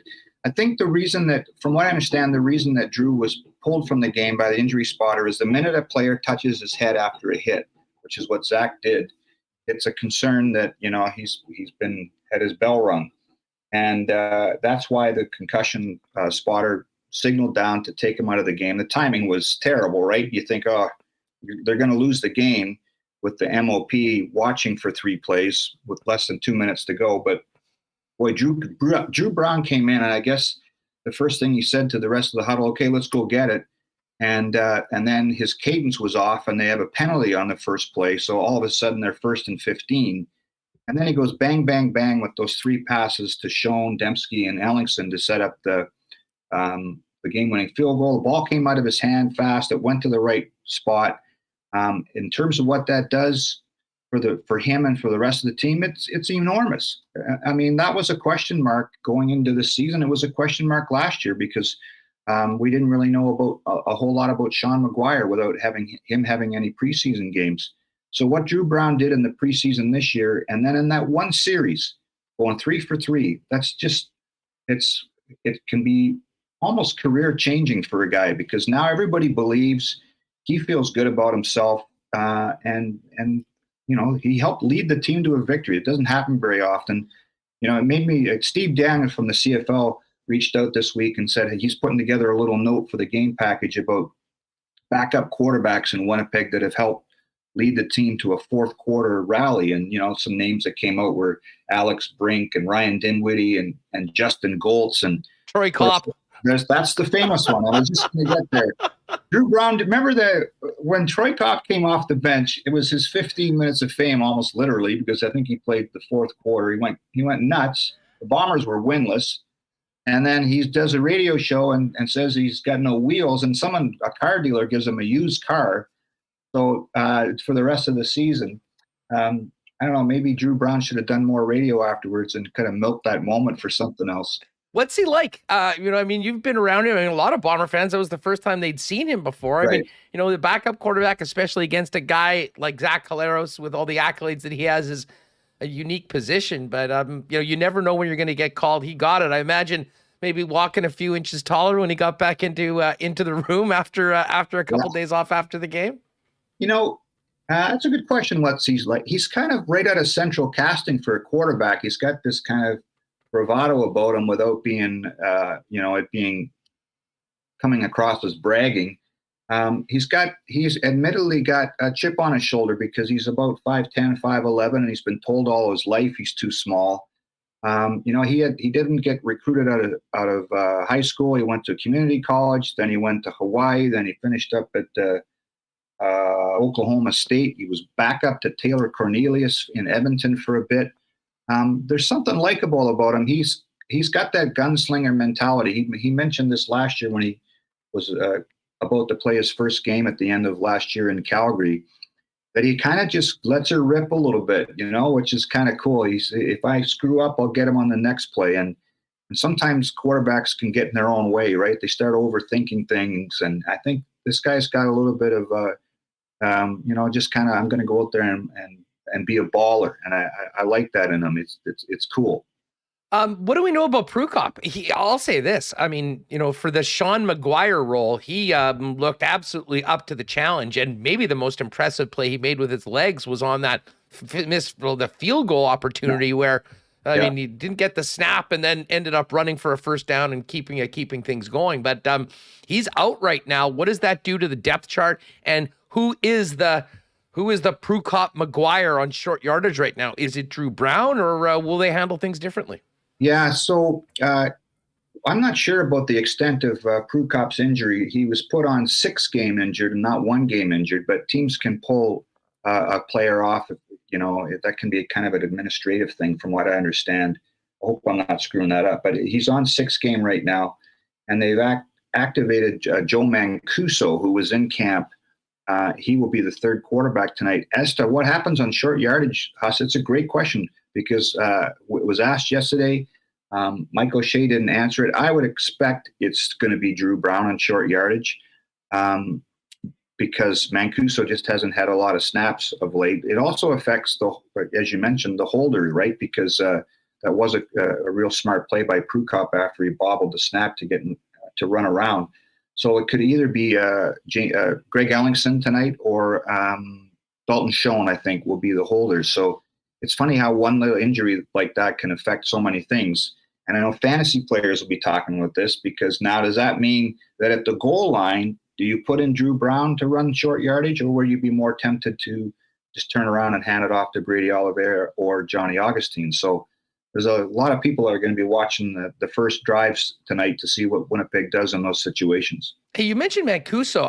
Did I see this right, that he was brought off of the suspended list? Is that just like a clerical thing for being suspended, or was he actually suspended? Yeah, when I think of suspended, I think of something like you've done something bad at school and you get sent to the I think Simone Lawrence. There you go. I don't think that was the situation here at all. I think it is some sort of clerical thing. And I wish I could give you a real detailed lawyer kind of answer reading from the CBA, Huss, but I can't. I don't like that stuff. But let's just say he wasn't suspended for being a bad actor. He was just suspended for paperwork or something like that. Listen, we've talked about the backups, but what about Zach? How's he feeling right now? What did he have to say this week? And I'm sure he'll be looking for a much more effective and consistent Bomber offense than we saw in week 1. I think he's good to go. He practiced all week. He said after the game even that he was good to go. He was with his family. He was one of the first guys to congratulate Drew Brown on that drive. So he's good to go. I think like a lot of guys on offense, they just want to be sharper. And Zach's a future coach in this league, maybe if he wants. He's got that coaching mentality. He'll have dissected that game, like every step he took, every throw he made. He'll have analyzed it and overanalyzed it. I expect him to be better. There's a lot of little things, like even Greg Ellingson talked about the timing of the waggle by the receivers was off. And again, this maybe is the byproduct of not playing a lot of preseason snaps together. I really think the Bombers will be a lot better tonight. And I'm not even talking about what, the matchup with Ottawa. I just think if you looking at the Bombers and the Bombers only, I expect them to be a lot sharper. Ed Tait's with us in Ottawa with BlueBombers.com, 6:30 p.m. kickoff tonight, TSN Television, CJOB Radio. Ed, did you see the game last night? We were watching it while we're having our steak dinners on the road like we always do. So a couple guys had the phones out, and then we saw the highlights. And, of course, there was a big eruption when the missed field goal happened at the table. 21-yarder. I mean, that's as bad of a choke job on what would be automatic. And I mean, the difference between winning and losing, I feel for Gary Stern. I'm a big fan of his. I mean, I like guys that go in and try to engage, have some fun, and I think it's good for the league. And you could see, they kept showing him how excited he was with the way that they were coming back. And I mean, that's made 99, 98 times out of 100. And yet with the game on the line, it didn't end up. My God, the shots of Kahari Jones and the Als bench. I'm not sure whether the kicker got on the same bus home or flight home with the club, but that's a hell of a tough way to lose a football game. And every game's so important. I mean, a divisional game on the road against a rival. I mean, what a missed opportunity. There's a lot going on in Montreal now, isn't there? They're 0-2. They lost 2 games by, I think it's a total of 4 points. The starting quarterback, Vernon Adams, gets yanked in the second quarter. So now you've got a quarterback controversy. Your team's 0-2. Your kicker can't hit a 21-yarder. Your owner says that they're going to kill the team that they're playing this week. The Argos then draws it back. He's wearing a stand-back jersey in the box. Then he's on the sidelines talking to the GM. My buddy Herb Zurkowski is going to be having a blast in the next week or so, writing about all this stuff for the Montreal Gazette. Yeah, there's no doubt about that. And of course, Andrew Harris looked like Andrew Harris. I mean, we joked yesterday that he always had a chip on his shoulder. It's going to be the size of a boulder this year. I mean, 40 yards rushing in those first 2 possessions. I think he finished up with just about 90 on the ground, another 20. 33, still got some gas left in the tank. And we always know what motivates Andrew. It's going to be fascinating to see if he can stay healthy, how productive he can be on a team that has some very high hopes in the East. Yeah, so you're right about his numbers. They were really impressive. And, there's that one run early in the game when he hurtled over somebody. I thought that's classic Andrew Harris. It still doesn't look right to me seeing him in that different color uniform. I guess the concern would be, he didn't I guess he was taken out for precautionary measures in the fourth quarter because of his hamstring injury. So that's going to be why his season will be under the microscope, right? He's 34, 35 years old, and the body can only take so much pounding over the years. But you're right about the chip on his shoulder. I'm not sure a boulder is even big enough to describe it. It might be an asteroid, Huss, to how big that thing is on his shoulder. Well said. Ed, will we get some more of your wit and wisdom on the OB pregame or the broadcast at all tonight? What's coming up for you before kickoff? I'll bring the wit and wisdom if I can find some, Huss. I'm on the pregame show with Doug Brown and Derek Taylor. Should be fun. This is a great place to watch a game. They're hoping for yesterday they said they only had 2,500 tickets left to be sold. Nice. The pounding has stopped out there. Those construction guys must be on a coffee Sure it's break. not honking? Yeah, right. We might be getting rain, but I'm hoping that we can get close to a sellout. It's always fun to be here. They can do a great job here. The crowd is really young, and it's a big party. It feels an awful lot like IG Field on a Bomber night. Eddie, thanks so much for the time. Appreciate your flexibility with us as well. That was huge. Good luck to the squad tonight, and hopefully we'll have you on next week to talk about a 2-0 team. Yes, and I apologize for the technical issues at the beginning. That's on me. And again, it's all about me trying to avoid these stupid earplugs that I had to put in because of the guys here that woke me up at 7 o'clock in the morning. I was cranky. I'll tell you what. But thanks for having me on again, Huss. Maybe mix in a nap before a big night tonight. There you go. Thanks, Ed.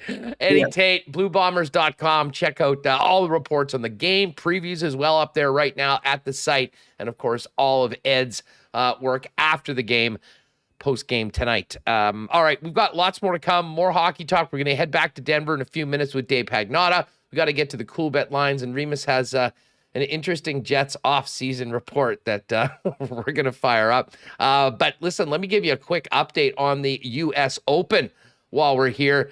Callum Tarrant and David Lingmerth are on the course right now. They are leading at 4 under par. Scotty Scheffler is in the clubhouse at 3 under par after a 67 today. And Colin Morikawa and Big John Rahm are also both 2 under for their rounds at -3 so far. Adam Hadwin had a real tough start to his round earlier on with 3 bogeys on the front 9 and another one on his 11th hole, but birdied 17 and 18. He ended up finishing 2 over, but sits still in the top 10 at 2 under par. Great spot for Adam Hadwin at the U.S. Open. Of course, coverage continuing on TSN all afternoon for you as well. All of our golf reports brought to you by our friends over at Breezy Bend Country Club. If you're looking for an amazing spot to, have you and your family golf for years to come, talk to our friend Corey Johnson about next year, getting on that waiting list. And of course, you can find out more online at breezybend.ca. Well, I know there's been a lot of talk about Little Brown Jug this week. The weekend is here. I know people are discussing what celebratory ale they might want to have if Barry Trotz does sign. Remo mentioned the 5-year anniversary champagne-like brew. I think we're just going to go with the 1919s this weekend. But I'll tell you what, one of the best bets, if you haven't tried Little Brown Jug and some of the other beers they have, pick up the Summer Variety Pack, available now at your local beer store, or pop down and see them at William Avenue. Grab a couple pints there, grab whatever you want to take out with you. And of course, you can also order online at littlebrownjug.ca. And hey, if you're looking for a new whip this summer, start your search over at Knott Auto Corp. Why not get into the car of your dreams at a great price with the help of the Knott team? If you head down there, you'll see an amazing array of vehicles, including a bunch of Teslas on the lot. And talk to them about their Tesla Experience program if you're considering going electric.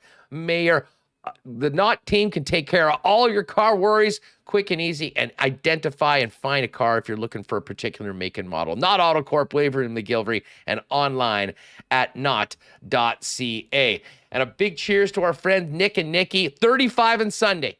35 and sunny on Sunday. You know what that means. There has not been a better day on the calendar this year to take the gang down to the Nick and Nikki DQ for some ice cream treats, some blizzards, and maybe mix in one of those stack burgers as well. Nick and Nikki are the DQ in Niverville, DQ Northgate, DQ Polo Park, and DQ St. Anne's. Pop by, tell them the boys at Winnipeg Sports Talk sent you. And hey, if you need an ice cream cake for a party or an event, hit them up on Instagram at DQ Manitoba. They'll get it custom made for you and pick up quick and easy at any of the 4 Nick and Nikki DQs. All right, Dave Pagnotta coming up in about 5-10 minutes or so. Let's get Remis back in here. And Remo, what's your call on the game tonight, by the way? Bomber game? Yeah. Because the Stanley Cup doesn't go till tomorrow.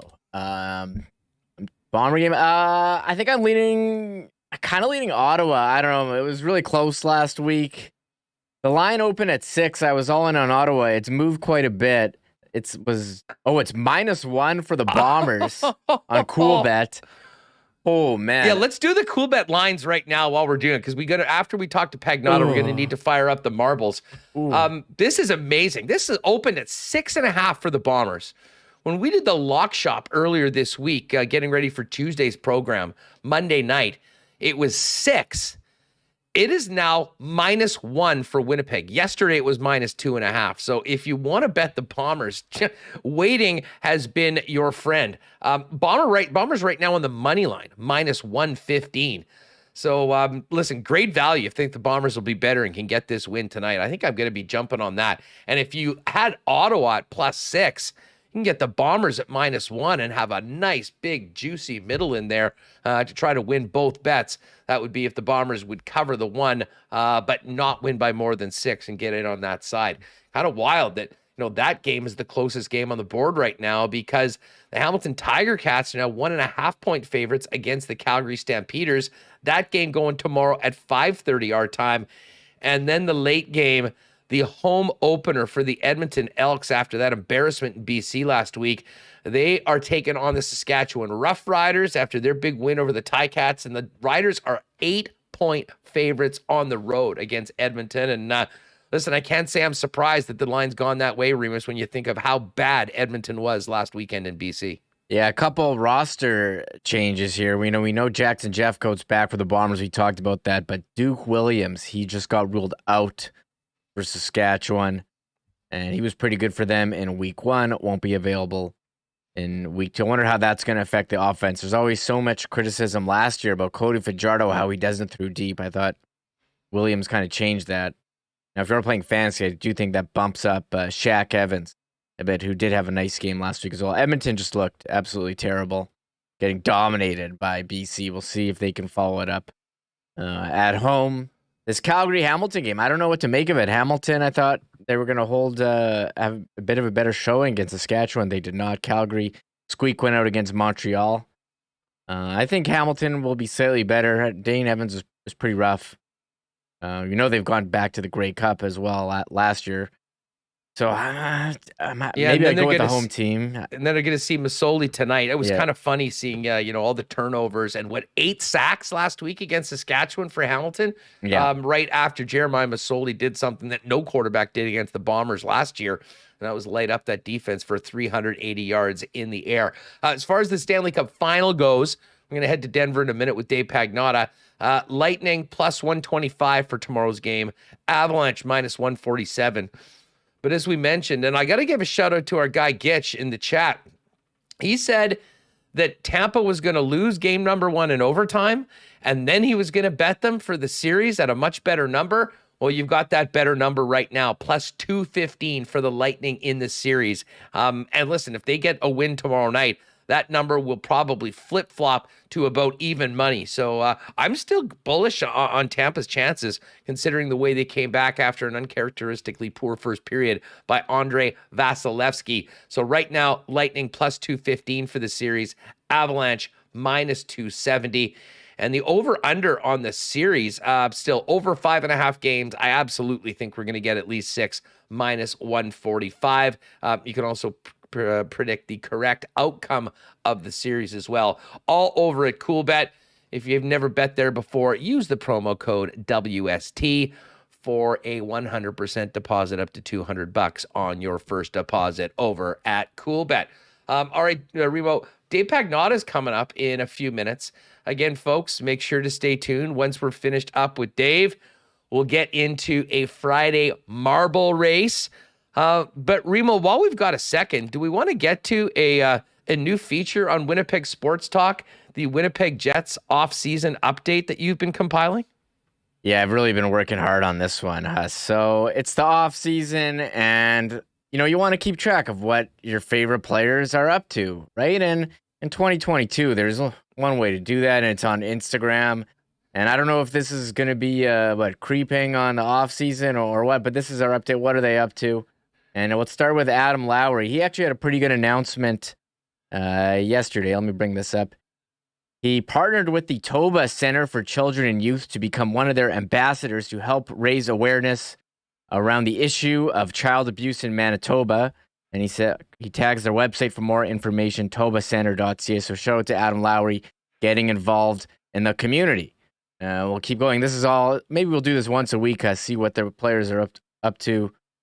What they are in the I tell you off-season. what, this will be a perfect tease. We've got Adam Lowry's charity work. Now we're going to get some more fun stuff from some of the other players. But let's do that after we head to Denver and check in with Dave Pagnotta of the fourth period, who is there for the Stanley Cup Final and joins us now before tomorrow's Game 2. Dave, what's going on? Thanks so much for joining us. How are things at the Cup Final? It's like 35 degrees here in Denver right now, so it's great. Look, Game 1 was amazing. The atmosphere here in the city is great, and I'm just excited we're able to do this again. Yeah, no doubt about it. I mean, listen, I'm sure you would agree. I'm trying to think of the last time we had as juicy a matchup in the Cup Final. I mean, for me, I think it might go back to the Pittsburgh-Detroit rematch at the end of 08-09. And Game 1 certainly delivered. I mean, you had that great start by Colorado, which maybe some people thought with the time off, like it certainly had hurt some other teams earlier on. That wasn't the case. And maybe the most surprising thing was, as I said yesterday, Andrei Vasilevsky looked like Mike Smith for the first period of that game, but then got back together. And, Tampa, they're just so hard to kill. But, man, the relentless forecheck and speed of Colorado, I mean, they did a great job of forcing turnovers, and it ended up being one quick turnover that a couple seconds later was in the back of the net that ended up being the difference in that first game. Yeah, I mean, Tampa has a tendency in Game 1s to go through their evaluation period. They don't go fully all out in Game 1s typically. The feeling out process is kind of from start to finish. And that was kind of how they performed in Game 1. Victor Hedman has admitted he was garbage, really, which you never expect him to say, or you never expect him to see. But he was not good in Game 1. He knows it. The team knows it. You mentioned Vasilevsky giving up the 3 goals in the first period. That's the first time he's done that in a playoff game in the first in his career. So I guess he was kind of due for an off one. But this is a team that was kind of sitting back a little bit too much, trying to get a sense of exactly what they're up against with the Avs. They know it's a long series. It's likely going to be a long series. So they're not going to be, panicky by any stretch. I'm expecting them to come out a lot stronger in Game 2, be a lot more aggressive, be a lot more offensive in this one, a lot more on the attack to kind of almost match Colorado a little bit. It's tough with all their speed, but the Avs just played a perfect game. Keep doing what you're doing if you're Colorado. There's going to be some adjustments definitely for the Bolts, but they they've already put that first game behind them, and they're gearing up for game 2 tomorrow. Yeah, and they've done that over and over throughout the playoffs. And, a big amount of the credit has to go to John Cooper, who's proven himself to be one of, if not the top head coach in the National Hockey League, and the adjustments that they've made series after series. And the other teams have not been able to sort of turn the momentum back in their favor. Certainly we saw it after going down 2-0 and winning 4 straight against the New York Rangers. On the Avalanche side of things, though, I mean, listen, we've watched this team all year, and you know how talented they are, but man, were they ready to play in one. And not only are they able to, they skate so fast and can move the puck, the speed of their passing, I mean, it was like watching the Harlem Globetrotters on fast forward at times in the first period. It was that impressive. And it's all being led by Nate McKinnon, who honestly, dude, just seems like a man on a mission. I mean, the amount of rubber he's throwing at NHL goalies right now through the playoffs continues to be eye-popping. 13 shot attempts in the game. And he really is a man on a mission, and they're going to need him to play like that for the entire series, I think, if they want to finally unseat the back-to-back champs. Yeah, absolutely. I think there was one game, I think it was game 3 against Edmonton, that he had 11 shots on net, not just attempts. He hit the net 11 times, or the goalie anyway.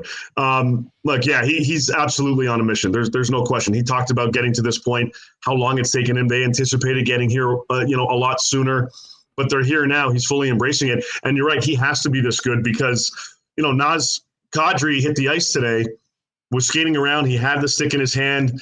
But he's just not there yet, I don't think, by any stretch. Probably going to miss a couple more games. Cogliano was practicing with the group as well. He's going to be a game-time decision by the sounds of things tomorrow. But no Kadri. Second line shifts a little bit. Yeah, Nate McKinnon's going to have to be the same guy we saw in game 1 throughout the rest of this series. Even if Kadri does come back, he's not going to be 100% healthy. That right hand, his thumb that he had surgery on, I mean, that's where he grips the stick up top. So if he can't control the stick properly, it's going to be a little bit of a problem for him, obviously. So, yeah, guys like Nate McKinnon, Gabriel Landeskog had a really good game as well in game 1. Mikko Rantanen stepped up as well. They've got the forward core. Valeri Nichushkin has been such an underrated addition for this club, even though he's been so good. Dallas version of him is long gone. They're happy, certainly, with their depth and with their stars that are performing. And we didn't even talk about Cale Makar.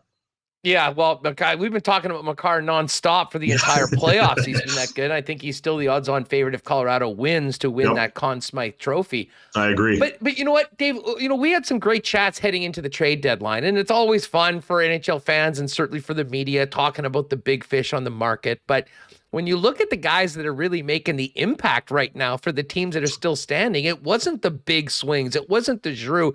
It's Nick Paul. Yeah. And it's Arturi Lekkinen right now. I mean, first of all, what do you make of the way that they approach the deadline, both of these teams, and now they are where they are with real impactful contributions from guys that maybe the average fan wouldn't expect? Yeah, add Josh Manson to Colorado side, perfect. Brandon Hagel to Tampa side. These are key additions. And when you look at these teams that make these types of additions, it's never the top tier guy. Usually you have your core, you've got your top 6 pretty much nailed down, your top pair defense pretty much nailed down. It's those extra little intangible pieces that you've got to add. And, Hagel and Paul bring that extra energy. They play strong defensive. They're strong on the puck. They can put the puck in the net. They're kind of that all-around type of piece that you need on a championship caliber team that you can kind of slot sometimes on the second line, sometimes on the third line. I mean, these are middle 6 kind of forwards that bring a lot of energy to their team and to their roster. And then on Colorado side, Lekkinen is a jack of all trades. He can score. He can play sound defensively. He's got some speed with him. He's got great hands. And he was in the Stanley Cup Final last season, so against this Tampa team. So certainly going to be helping, to try to provide some more information on what he faced with the Habs that can kind of help the Avs a little bit. So just strong pieces. Josh Manson as well. Had a couple bad games against Edmonton, and then, the rest of the playoffs, he's been solid for them. They needed that extra bigger body on that blue line. These are just strong, scientific kind of adds that they bring to the table for both of these clubs. Kudos to both Joe Sakic and Julien Brisebois for pulling it off. Dave Pagnotta of the fourth period joining us from Denver before tomorrow's game 2 of the Stanley Cup Final on Winnipeg Sports Talk. Aside from the final, and I guess with the extra couple days, there's been lots of time for you and the rest of the media to get together. clink glasses and talk about what's going on around the league. I mean, you're well aware that we've been on Trotz Watch since about an hour after we found out that he was fired by the New York Islanders.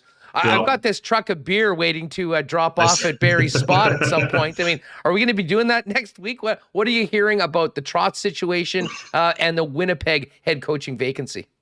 They're still talking to other candidates. I believe they spoke with or are about to speak with Travis Green as well. They've got to keep their options open if Trotz decides that he doesn't want to take on a coaching position, not just with Winnipeg, but with some of the other teams that are out there. So, Chevy's doing his thing, making sure that he's doing his due diligence and keeping his options open if things don't work out with Barry Trotz. Obviously, they'd love for him to be, the guy, and he's their number one candidate. But as I said, Travis Green's getting a discussion if it hasn't happened already. And I've got to imagine there are others out there as well that are still in the mix and still in the fold from, their backup option perspective. So I don't think it's as clear cut just yet with respect to the coaching situation in Winnipeg. I think Dallas is trying to finalize things with Pete DeBoer. Green's getting options. He also spoke with Detroit as well. Edmonton's got to make a decision on Woodcroft. Chicago's got to make a decision as well. They're going to keep King. Is Florida going to keep Andrew Brunette? So a lot of different pieces that are still out there in terms of options, but I don't think it's as clear cut yet for the Winnipeg Jets. What about the Boston? Well, Boston and Detroit are the two ones that are open right now. I mean, there are some others that could come open, I guess, potentially. But, the Boston, first of all, I was stunned that Bruce Cassidy got fired. I mean, with the amount of winning that he'd done. But I think it sort of speaks to where that organization is in, and a potential real sort of downside, at least for a season, with the injuries to McAvoy, Marchand, the uncertain future of Patrice Bergeron. It was interesting to hear the names that they apparently are interviewing didn't include Barry Trotz. Where are the Bruins going? And what do you make of this offseason for Boston, considering what's to come next year? Yeah, the other quick thing on Trotz is it's going to cost a lot of this. So he turned down $7 million apparently. Well, the Philly, I don't know. I don't think that was. They were gunning for John Tortorella from the get-go, and I think the $7 million. I don't think it was offered, but it might have been discussed, and I think that's what effectively put Philly to the side and said, no, we're not going in that direction. And that might have been. I mean, Boston could have caught wind of that too, or right off the bat and said, you know what, we don't need to go in that direction. So I wonder if that's a factor for the Jets here. But Boston needed a change in voice. Some of the reports out there with respect to players talking and getting together and deciding that they didn't feel like he was going to be the right guy for them anymore. I'm told that's more or less accurate. There's a few other little things that kind of happened behind the scenes there that led to Cassidy moving out. But sometimes the guy that's been there 6 years, they make the playoffs every year. They made the Cup final, went away from the Stanley Cup, and then the conference final the following year, and you keep going in that direction. Sometimes it just kind of falls on deaf ears because guys go, look, we've been here before. It's the same message. Sometimes you need that change. And for them to go in the direction of, for the most part, younger head coaches, candidates for the Boston Bruins, I think it sounds like they're comfortable in moving in that direction. It might be a situation where for the guys in the room, that type of voice, that type of guy that's a little bit younger might resonate better with some of these players. What are you hearing about Steve Yzerman and what he's up to in Detroit? That's sort of been the one vacancy that we haven't heard a lot of action on. Yeah, he does a ridiculously good job in keeping everything tight. The only thing I know definitively is that Travis Green was part of the discussion. Other than that, I think they're also going in that kind of young direction. And I mean, some of the similar candidates that Boston have are, I would imagine, very much in the mix in Detroit as well, because that's kind of the direction they seem to be going in. And with their team that much younger, and they're still going through their rebuilding process, and I think they're just going to start to get out of that, where they're going to start to take the next step. You probably want a younger coach that resonates with these younger guys, early 20s, and can build something together for the long haul. Very similar to what they did what he did in Tampa when he was there, bringing in John Cooper and a lot of their players that kind of grew with Coop along the way. Kucherov, Kaloran, Palat, Vasi, and so on and so on. I mean, these are guys that played together and he coached in the A and then moved along to the NHL, and look how well it's kind of turned out for them. So I think that's the direction he prefers to go in. But we'll see. I really honestly haven't heard of who a potential top one or top two candidates for that job are. I think it's still pretty open, but Stevie keeps it tight. You think it's tight on Long Island with Lou. Stevie does a really good job too. Dave Pagnotta, the fourth period with us. Hey, before we go, you hearing the name Mark Scheifele when you're talking to your folks? It's been interesting because certainly at the end of the season, and this is something we've talked about for months here on this program as to how they go at the end of this year and the changes that they do make. But it sort of sounds like maybe there's more of a potential of working this thing out and having Scheifele back. What are you hearing right now? I think they want to figure out where things lie with Pierre-Luc Dubois. First and foremost, get a sense of what his contract is going to look like and how much term can they attach to his next deal. If it's long term, then I think he locks this in before the draft. Then I think we're going to hear more of Mark Scheifele's name out there next month, probably 3 weeks from now, right before the draft, the week leading up to it. If there's uncertainty with Dubois, you have to kind of hang tight a little bit because if you don't know what direction it's going to go, you're kind of stuck a little bit. So they know what they're doing. Obviously, Chevy's trying to figure things out, but I think the domino effect here, one way or another, will be what happens with Dubois.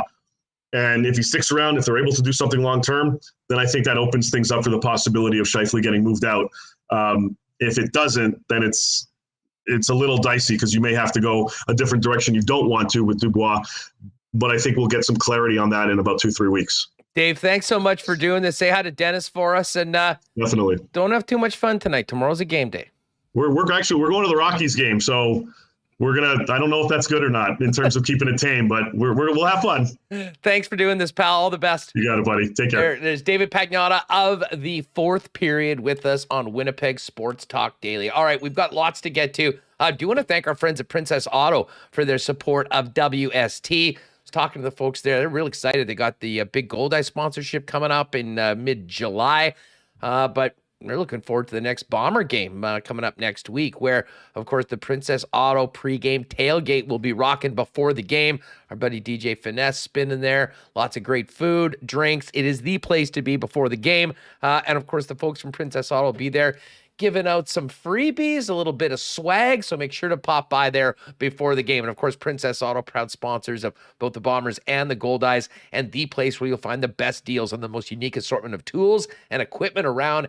Everything you need to complete the projects on your list or start something new is at Princess Auto. Visit them in store, Panet Road, Portage Avenue West, or shop online 24/7. 365 at princessauto.com. Hey, I got a note from my friends over at Boston Pizza for you Blue Jay fans.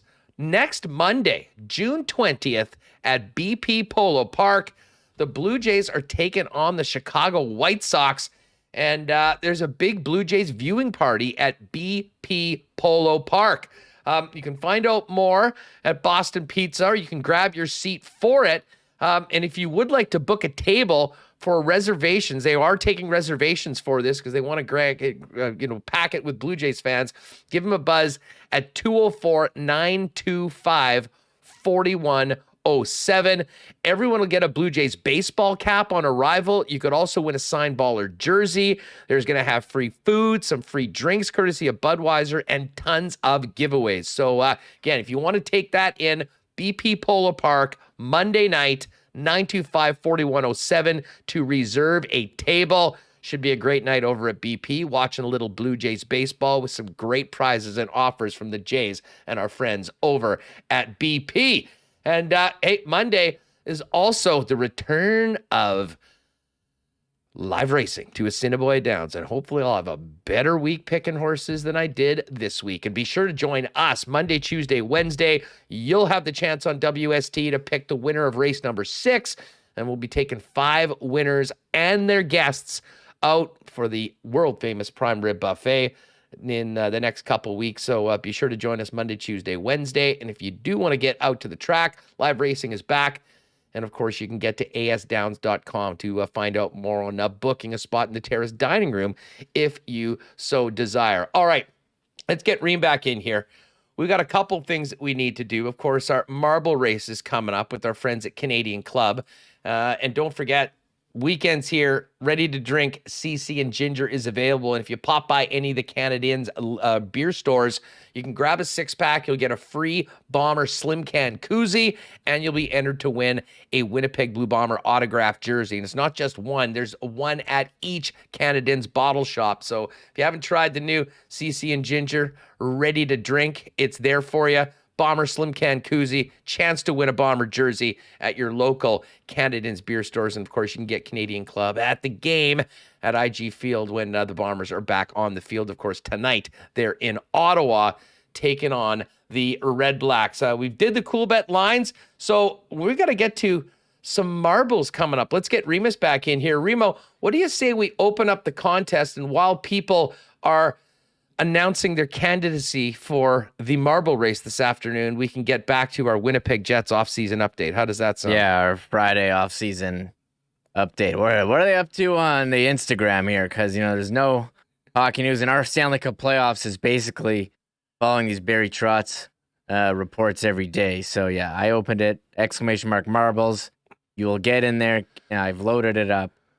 We're all set there. We're going to be good to go. So, yes. And if you're new, by the way, we do this every Friday afternoon. All you want to do is go into the YouTube chat, put in ! marbles. We'll grab all the names. We'll throw them in. Everyone will get one. And the winner will get a Winnipeg Sports Talk Canadian Club co-branded hoodie. And shout out to the Cruiser who won a couple weeks ago. He popped by and grabbed his hoodie yesterday when he was in. And also Kevin Kowalik, who won last week, popped in on his way to the Glorious Sons concert. Great to have some Brandon winners on the program. So we've got it going on. ! marbles right now. Get them in. We'll give you a couple minutes to do that. Remo, we know that Adam Lowry is doing some great charity work in town. What else is happening on the Jets off-season update? Jets, okay, Kyle Connor. Look at this fish. I don't know if this was at Aikens, but this is a monster. That's a beauty. Orchard Lake, Michigan. He did mention on this show that he was out in Michigan as well. I got to say, I love that Tigers hoodie that he's wearing. He was at a Tigers game. He's been having quite the offseason, winning the Lady Byng, coming on this show.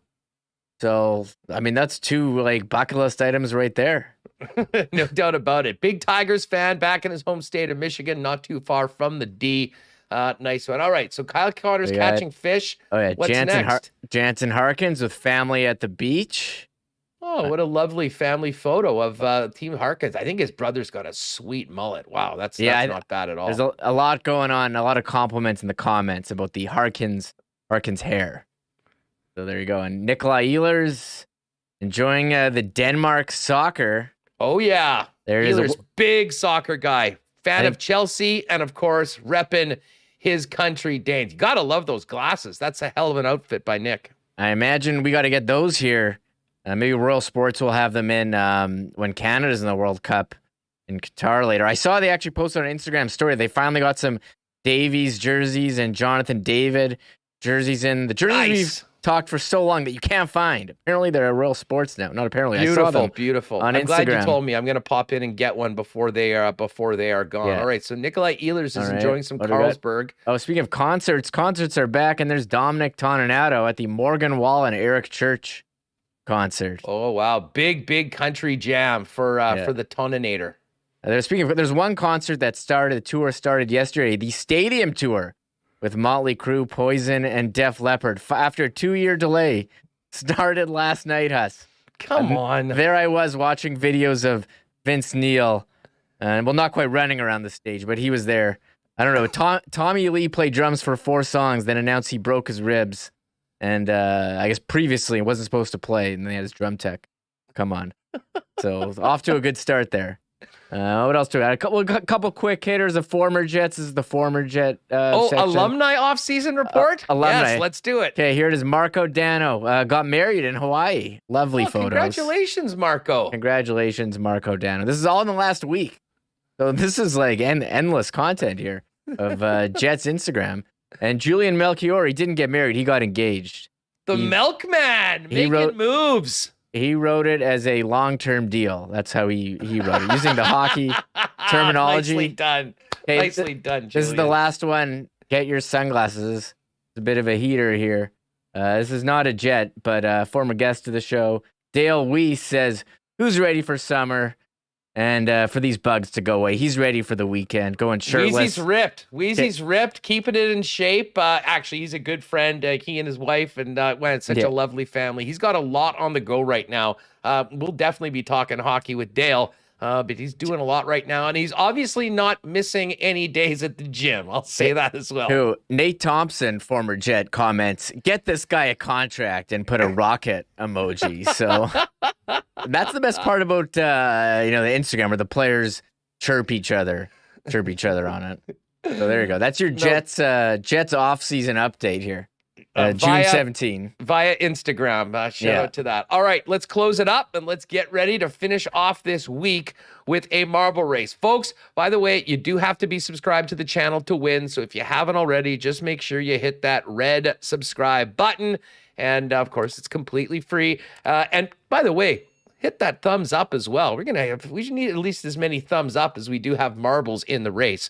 Very simple. Just hit it and we'll go from there. Now, we do have the permanent marble offer for Barry Trotz. Barry is definitely getting in. Who else do we need to put in? I think we need to put Dubsy in. He's always great.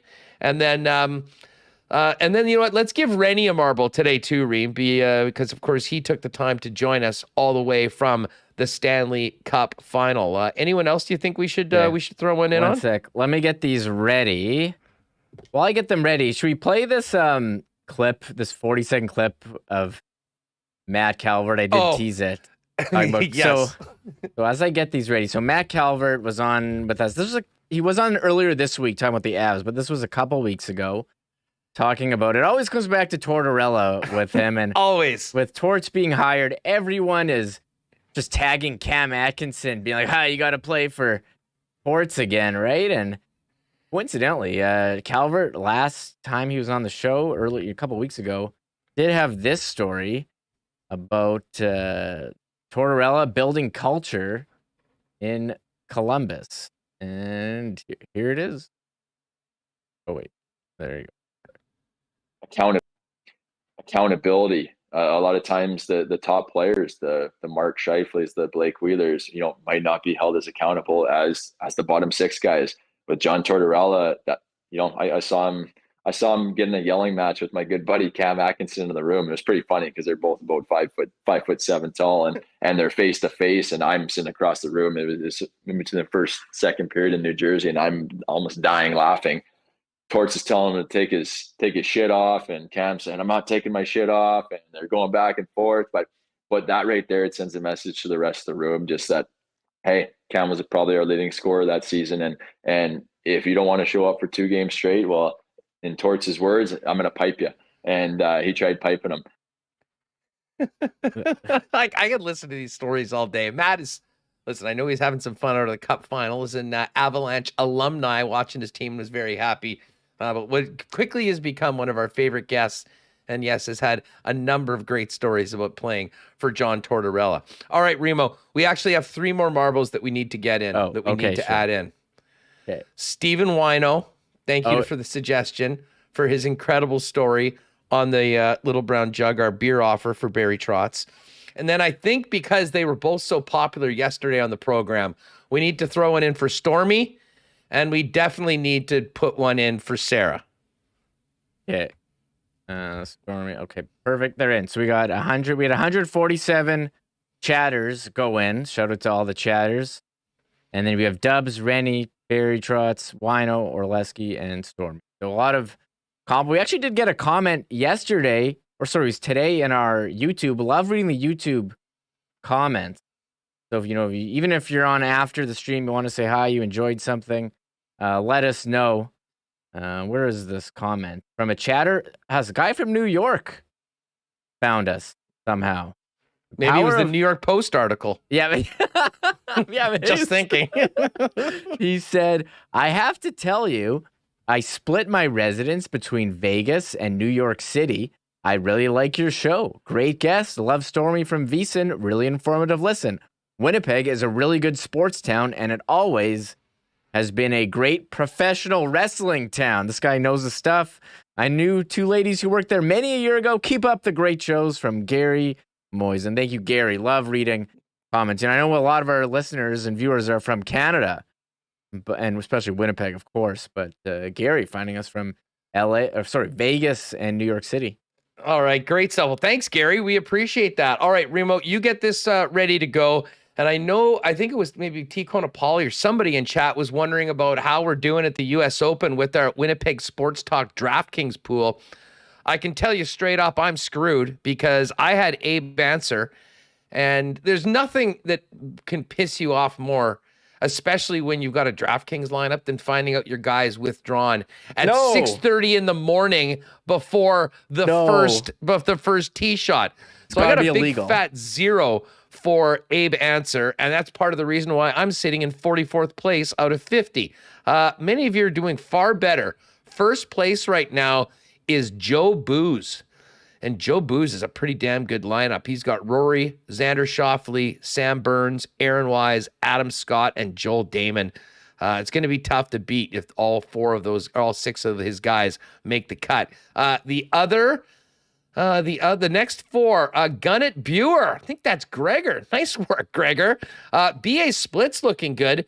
He's in 3rd place, actually tied with Hannah 76. And Brady Flea is in 5th, just a half point up on Jason Jett. And the top 5 are paid. So good luck to everyone. My team was done before it even started, but it should be a great, great weekend at the U.S. Open. Just while Remis gets this up, I'll give you another quick leaderboard update. Well, Colin Morikawa and Joel Damon both have got up to 4 under par, and John Rahm lurking at 3 under as well. I do want to say, speaking of being out before it started, I took Vernon Adams in CFL DraftKings, and I want to give a big... I'm so mad at Kahari Jones. Give the guy a chance. 4 passes? And you take him out for Trevor Harris, who didn't throw a touchdown pass and threw a pick? Let the guy play. Give him more than... Sorry, let me check that again. Yes.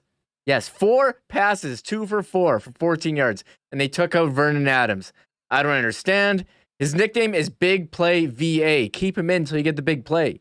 And you must have thought that it was poetic justice, missing that 21-yarder at the end and losing the game as karmic revenge for the treatment of their starting quarterback, Vernon Adams Jr. 100%. And Mo Khan, who was on the show earlier this week, was in a Twitter conversation with Vernon Adams Sr. about the early hook. So gross for fantasy. It's like last year when they said they were going to start Mike Riley and then put in Nathan Rourke. Screwing me. How? How do you do that? Let the guy fail. It's outrageous. 4 passes and you take him out? Come on, man. That's definitely a come on, man. All right, let's get to some marbles. The weekend is just about here, everybody. We'll be cracking some 1919s and maybe a Canadian club in Ginger on a patio this afternoon, or maybe heading out. And by the way, in advance, happy Father's Day to all the dads. And there's probably many dads that are in the chat right now. Many of you that have dads. I'd like to give a big happy Father's Day to my awesome dad. And actually a happy Father's Day to Remo, who I still sometimes forget that he is a father himself. But big Father's Day coming up for you on Sunday as well, Remo. Are you going to be spoiled all day? No, I think it's just going to be a regular day. I'm take my son to the zoo. The zoo, of course. Of course. He's got his daycare graduation on Sunday. And what the? What do you mean? Daycare graduation? Yeah. Now? What do you mean? Yeah, of course. What are you talking about? Got respect. Did any kids fail? Any kids get pushed back and have to do another year of daycare? Sorry, it's like an end of year celebration. I think it's been a bit of a strange a couple of years for daycares. Like you don't have any in-person events because of whatever rules each place has. So it's nice to get everyone together and say hello. So yes, we'll be having a celebration, maybe some desserts. I don't know. I've never been to one. So sounds festive. Sounds festive. All right. Speaking of festive, it's marbles time on Winnipeg Sports Talk. Everyone, thank you for entering. Thanks for being with us. If you haven't seen this before, this is how we have a little bit of fun to finish up the Friday show. But before we drop the marbles, we need to play the theme song courtesy of former Marbles champion, the one and only Tristan Rivers Music.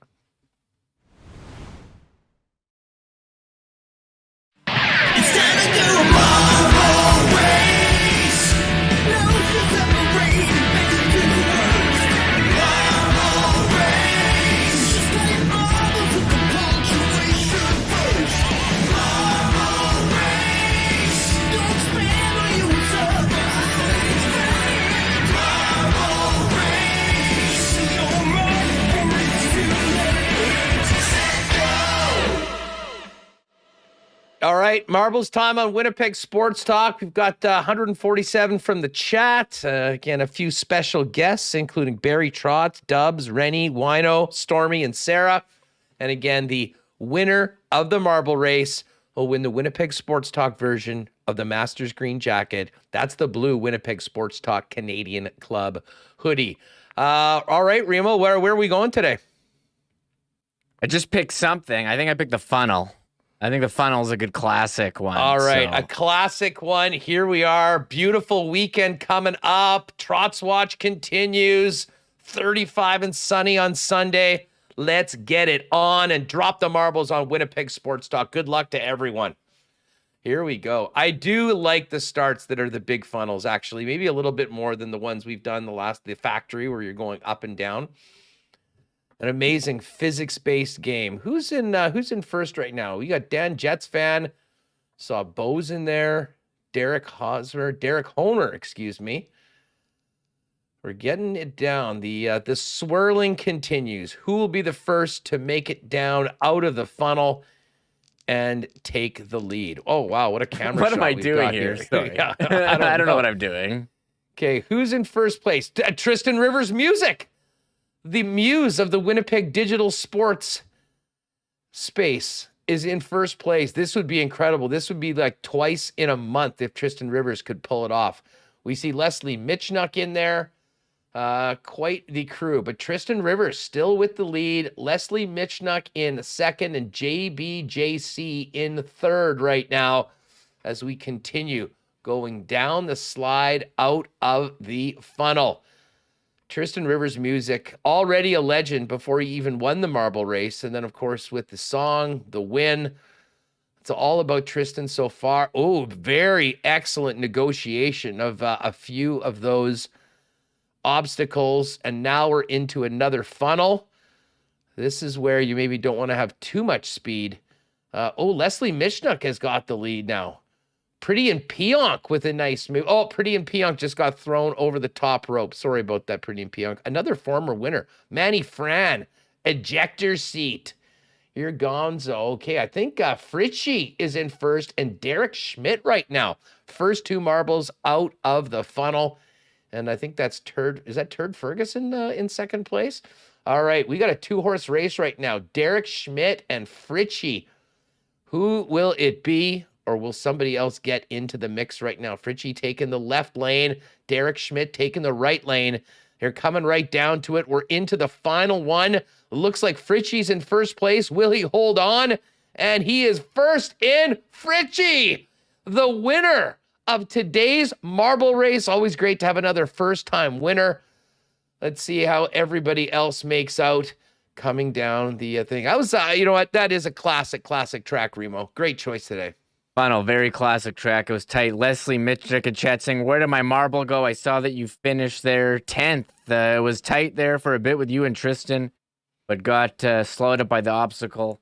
And Fritchie 101 burning past Derek Schmidt for a very close finish. Congratulations. Huge finish up in at final leg. Fritchie, you know what to do. Hit us up with an email at Winnipeg Sports Talk at gmail.com.